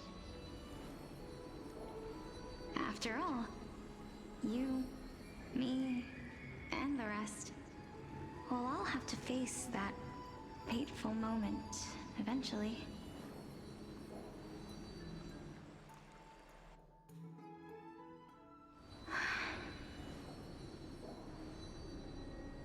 time is finally here.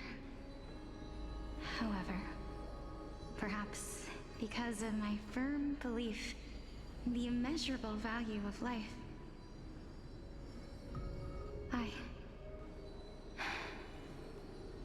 I am unable to complete the trial.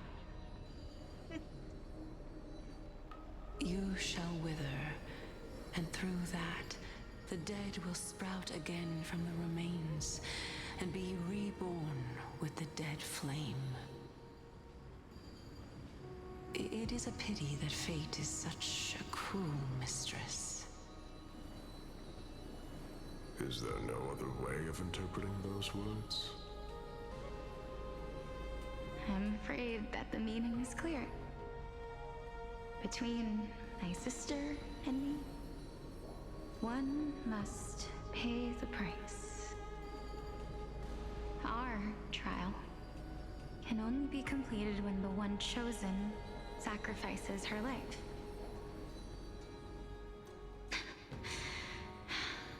I'm afraid that the prophecy might even have selected a pair of twins for this exact purpose. Fortune makes fools of us all. My sister is prepared to sacrifice herself. And yet, I can't do the same. How absurd. My time is almost up, but I'm still afraid to welcome death. What should we do? If I'm ultimately not able to make up my mind... Since Chaos is willing to guide all of us and leave this trial to the end, there is still plenty of time for you to ponder. That's right. Don't allow the fog of an uncertain future to cloud your mind. Trial, prophecy, the topics that they're discussing seem familiar. Thank you so much for the hydrate. Thank you, Classic. But these three people must not have left their names in the epics. Otherwise, I would have some recollection of this. Amphoreus' history before the Titans were born was complete chaos. Is that not strange by itself? I have long held 3 hypotheses about this. However, let's continue watching for now. Calypso, Polixia, and this warrior. I seem to have met him somewhere before. Regarding this matter, Nias, are you confident that you'll complete your trial?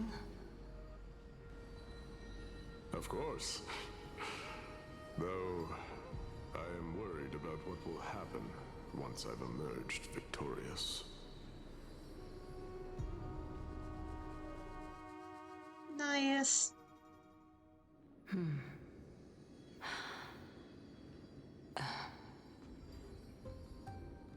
Looks like you have made up your mind. Yes, this is the safest course of action. Completely separating courage, honor, tenacity, sacrifice, and reason. You really know how to make things difficult.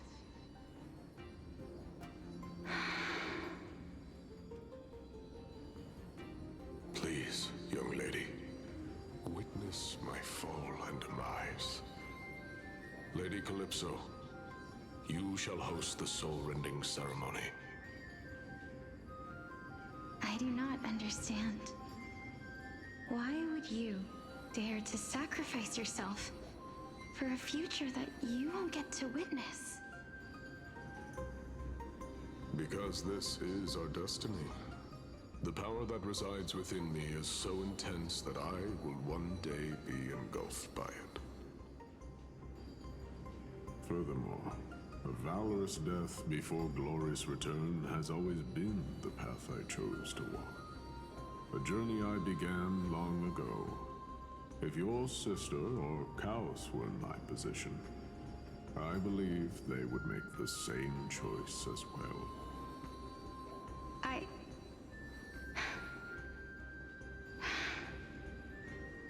I'm not that brave. I don't know how I'm supposed to face such a serious affair.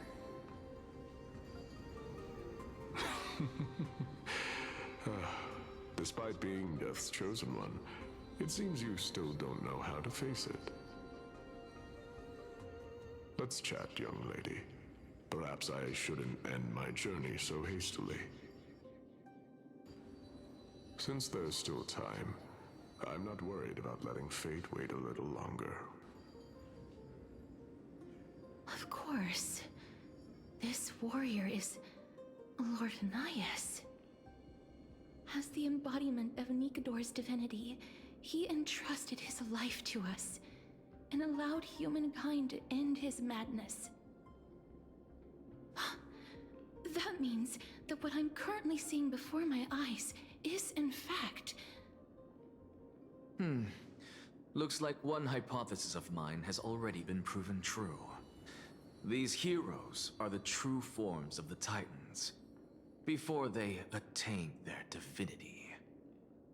If so, the chosen one of death that he speaks of is actually... Polixia? Is the previous form of Thanatos? But her appearance... If this is true, as long as we can find out where she went, we'll naturally be able to figure out the location of the Death Titan.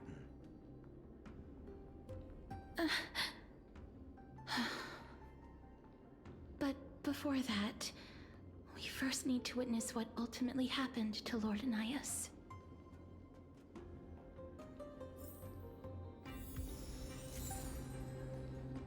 Hymn of Dawn, okay. Back in Castris.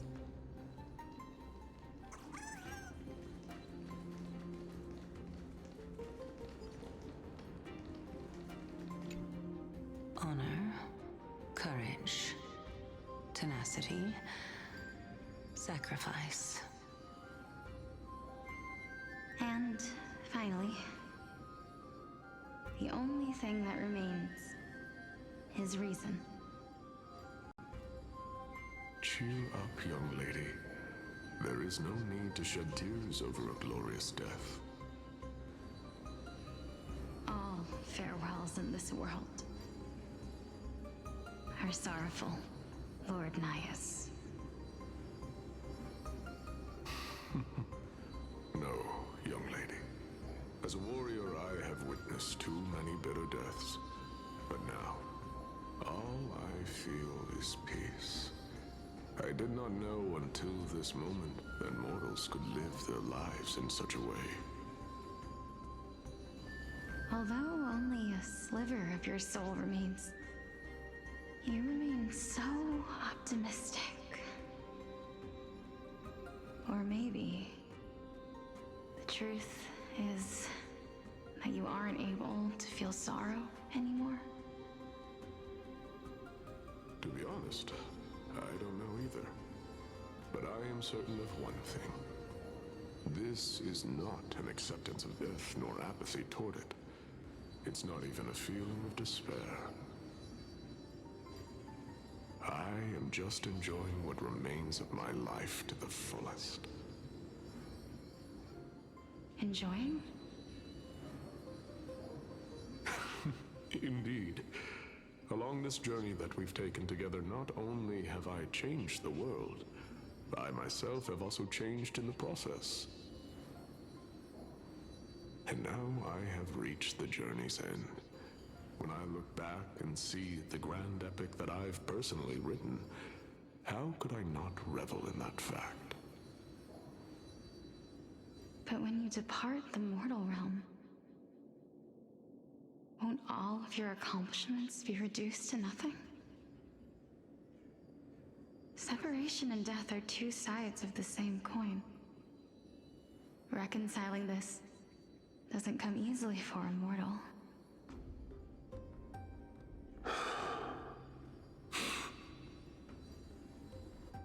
Finally, let me recount to you a story of mine, young lady.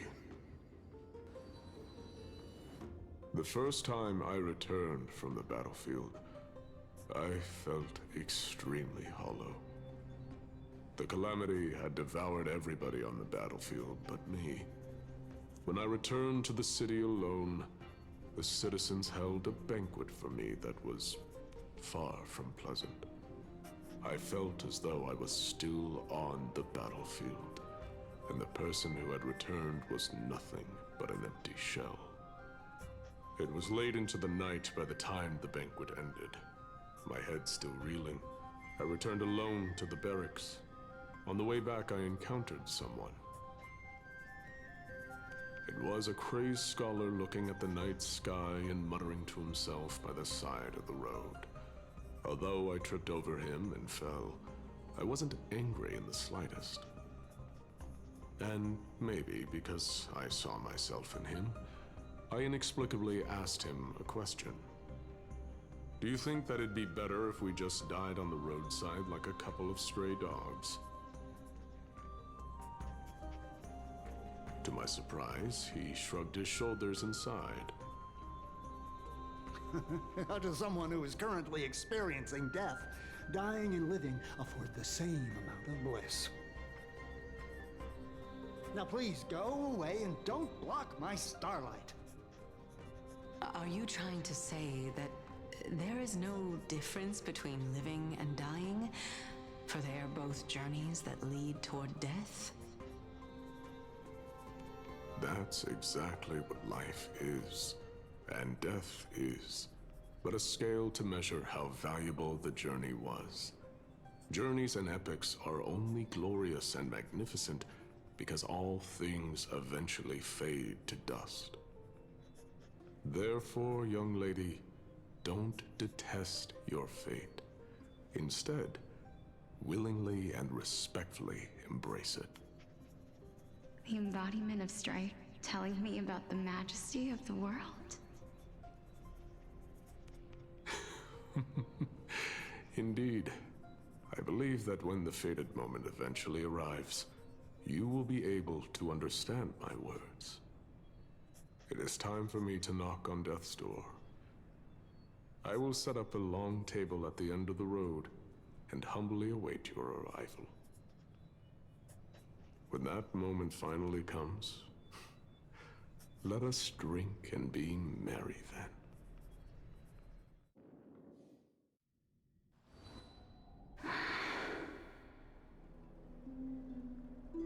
I knew this day would eventually come.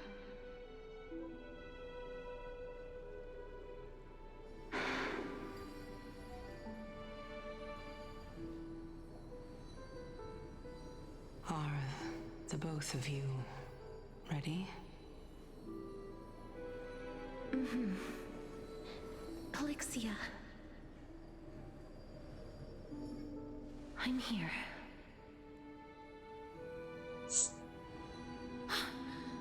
What? This... This is quite interesting indeed. Is this...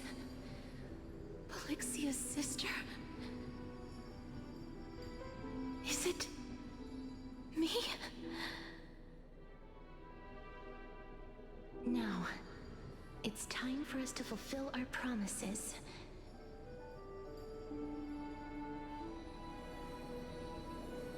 Are you afraid?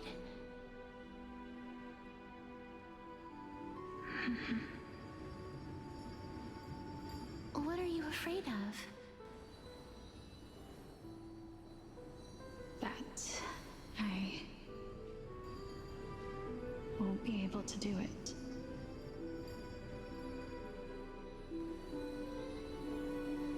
You shall wither, and through that, the dead will sprout again from the remains, and be reborn with the dead flame.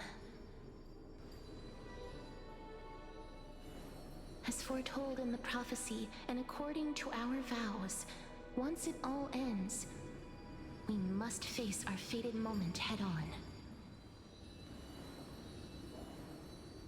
Even if it was prophesied, do we have no say in the matter? It's so unfair. Why are we the only ones who are forced into mutual destruction? Let me do it, sister. Let me be death sacrifice. I was never long for this world anyway. But you're different. I was the one who wasted your life after all.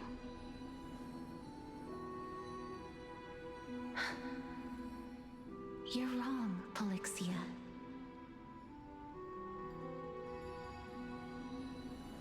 I don't think that my life was wasted. Just the opposite. When I finally arrived at this destination and looked back at the journey I took, I discovered that flowers had long since bloomed along the path I walked. It was you who sowed the seeds for this sea of flowers, one that is more beautiful than the promised land at the end of the world. Besides, I have lived a fulfilling life. Even though I was fated for sacrifice, none of the things that I've experienced will dissipate. Instead, they'll forever live on as memories inside your head. Will they not? How could my memories of you ever compare to the actual you? Well then, tell me. What exactly are we?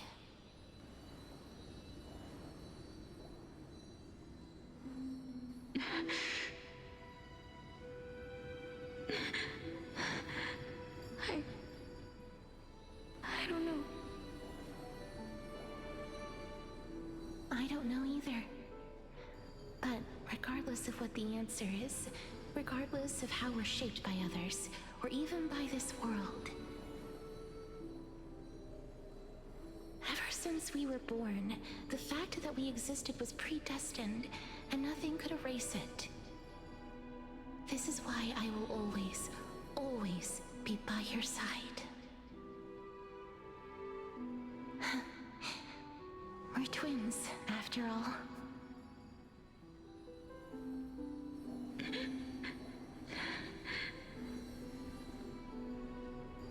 All right, my dear Polixia.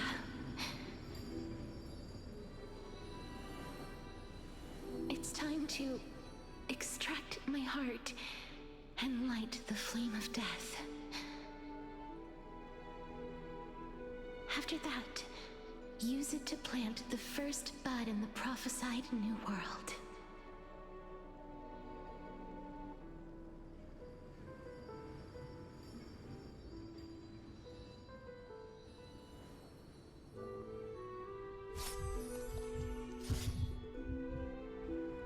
If I imparted my knowledge of the art of alchemy to you, would you use it to resurrect someone you loved?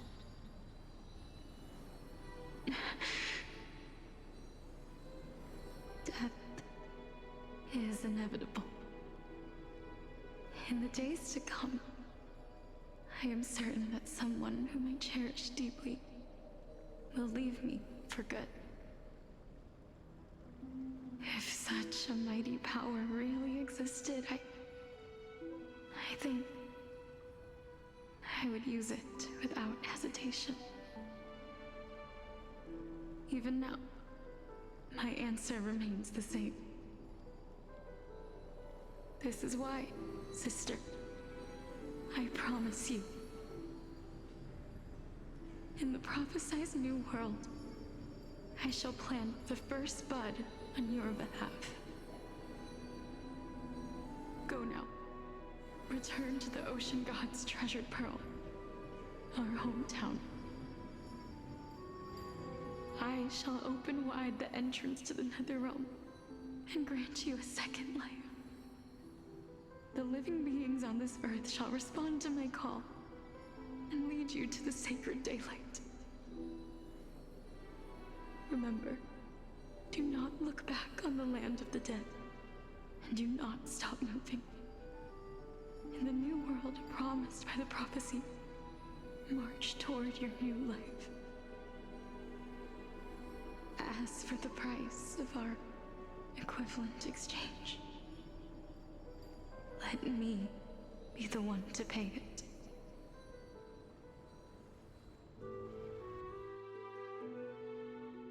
Everybody, we've come to the end. Unfortunately, I am not compatible with the Supreme Being, so I was unable to completely fuse their soul into my own body. However, being able to glean all this from them is exciting enough. I'm certain of this now. Before the Titans that we are well acquainted with were born, a group of heroes roamed the land.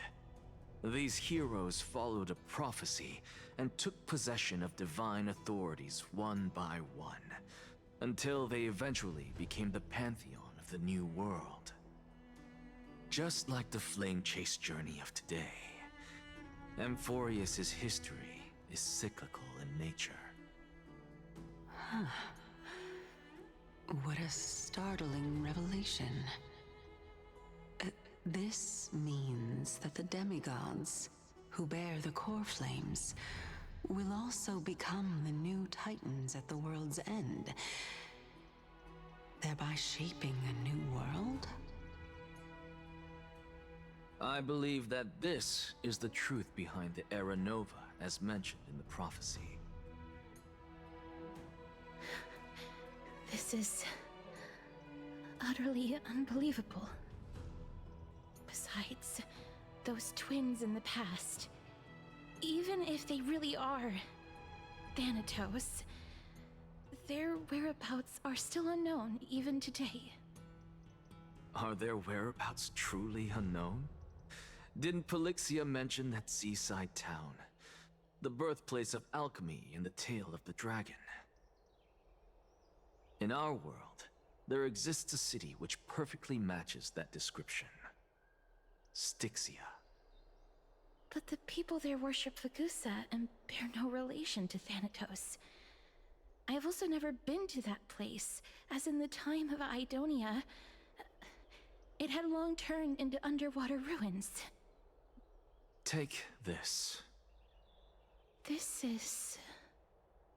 the Nusporist masterpiece, the Philosopher's Stone. It was made by transmuting all of the sages' wisdom into a single entity, with their flesh and blood as its foundation. Remember, I've mentioned before that the art of alchemy is all about conversion, tempering, and ascension.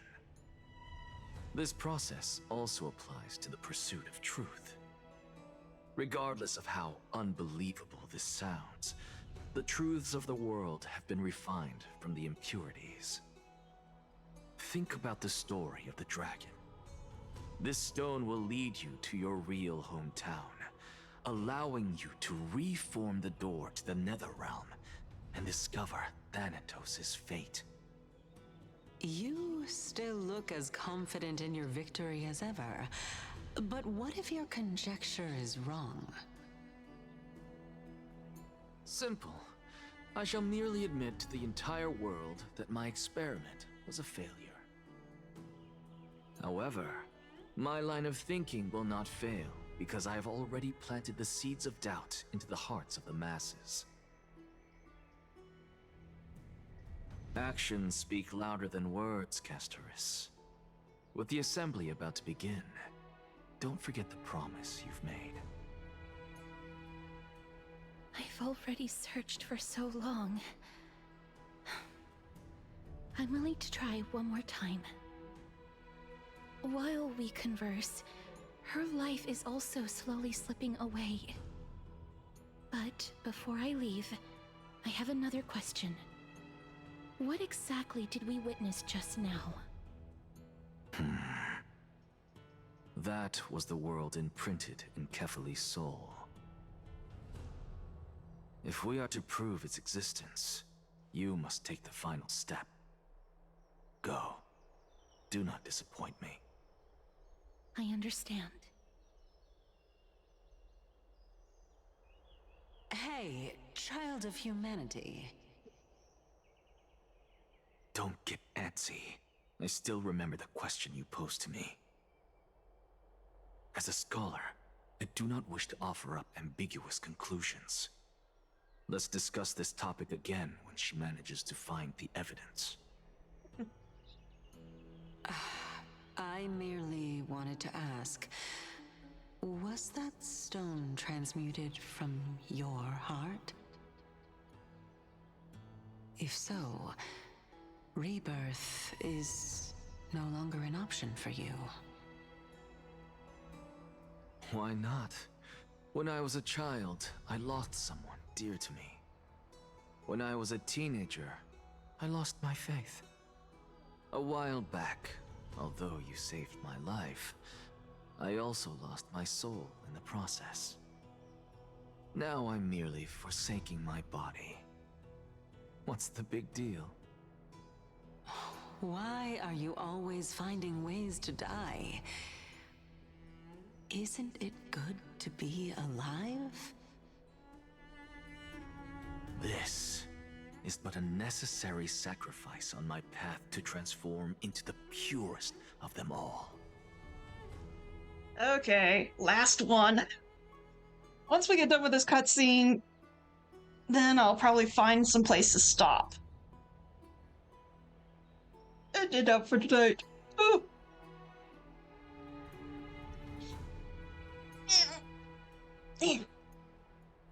Okay.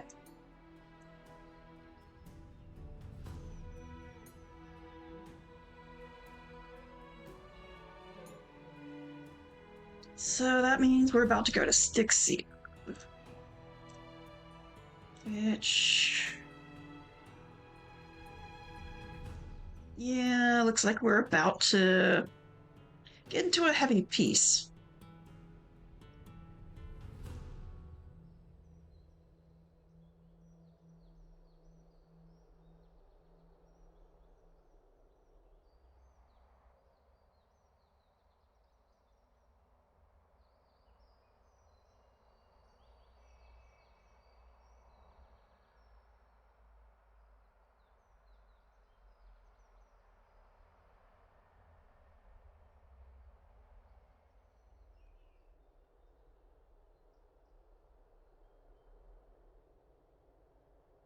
Okay. So we're going to get to the end of this conversation, and then we're going to try and find some place to stop. Can someone who's dead even claim to be the purest of them all? Furthermore, if your hypothesis is proven correct, does it not just confirm that the myths are true, and thereby invalidate all your theories? No, it's just the opposite. If my hypothesis is correct, it means that I can actually ascend to godhood and reshape this absurd world that you all have created.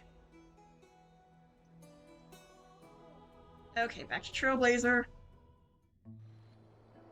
Currently. That's a lot to take in at once.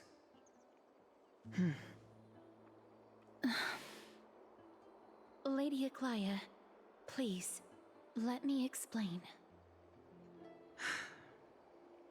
Go on.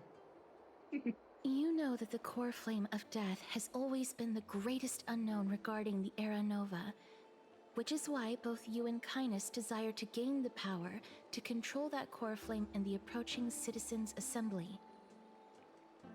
Professor Anaxa has come to a consensus with Kynus. They want to suspend the trial once Thanatos' core flame is reclaimed, hoping thus to eradicate death from this world. If they're successful, then the flame chase journey will cease, and Akama can enjoy everlasting peace. But I know this runs counter to your wishes. So long as we do not usher in Era Nova, the Black Tide will never be eradicated. Even with Lord Mighty on the front line, and the Black Tide not posing an immediate risk, the danger nevertheless remains. Honestly, it's difficult for me to assess the pros and cons in this decision. But someone must bring the core flame before we can begin negotiations over it. The Titan could be very near. I cannot let this chance slip by. Besides, someone has to make this trip to bring back Mrs. Soul. Well said. You already had every reason to seek an audience with Thanatos.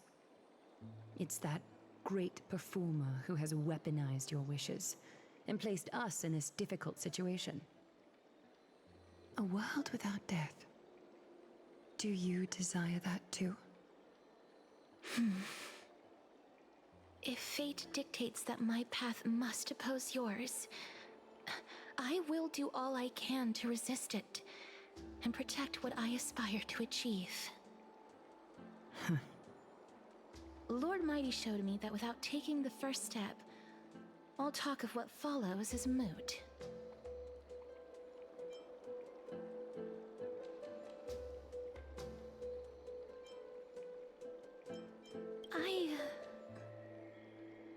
I have always hoped to hear you speak your mind, Cass.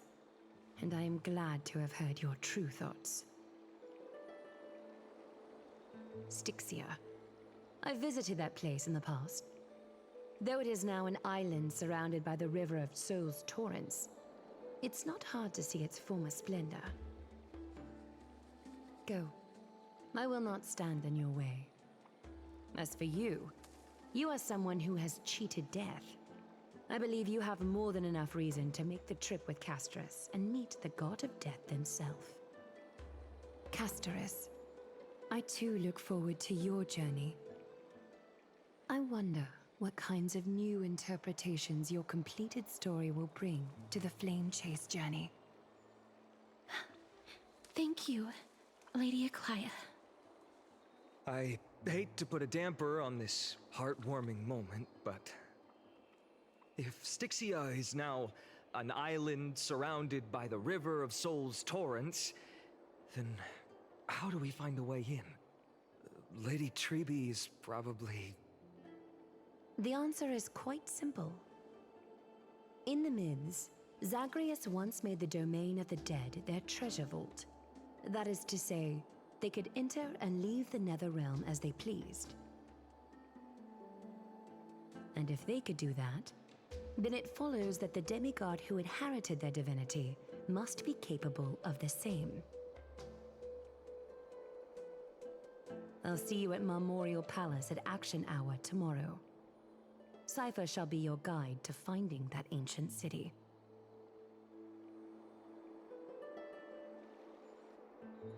Ultra's day finally comes to an end. Everyone disperses, each lost in their own thoughts. Can I please get a save point now? Goodness. I'm back to me. And now I can do a freaking...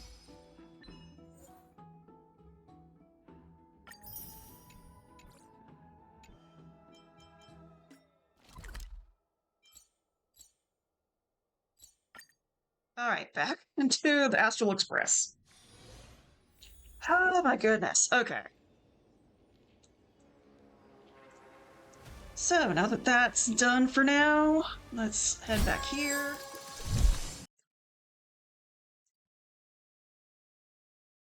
And let's see what we get. Ugh.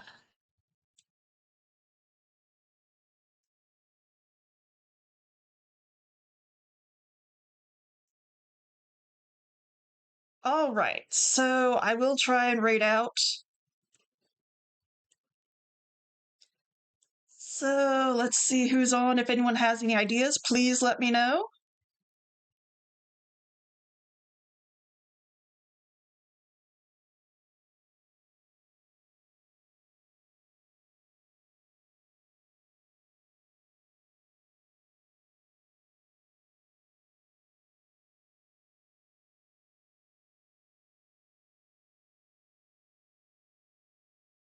You know what? Let's go right into Eerie. She's playing Genshin Impact. Look like she's doing Viewer Abyss Theater and build reviews. Okay.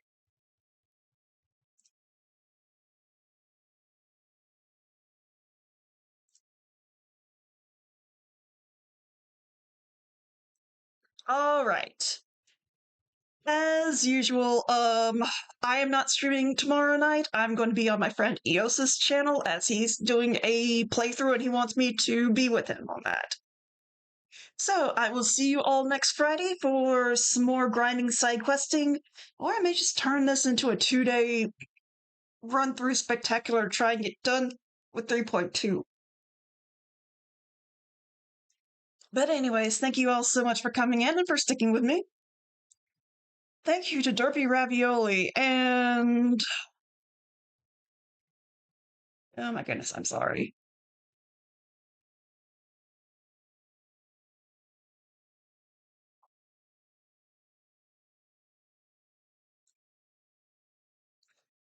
Come on.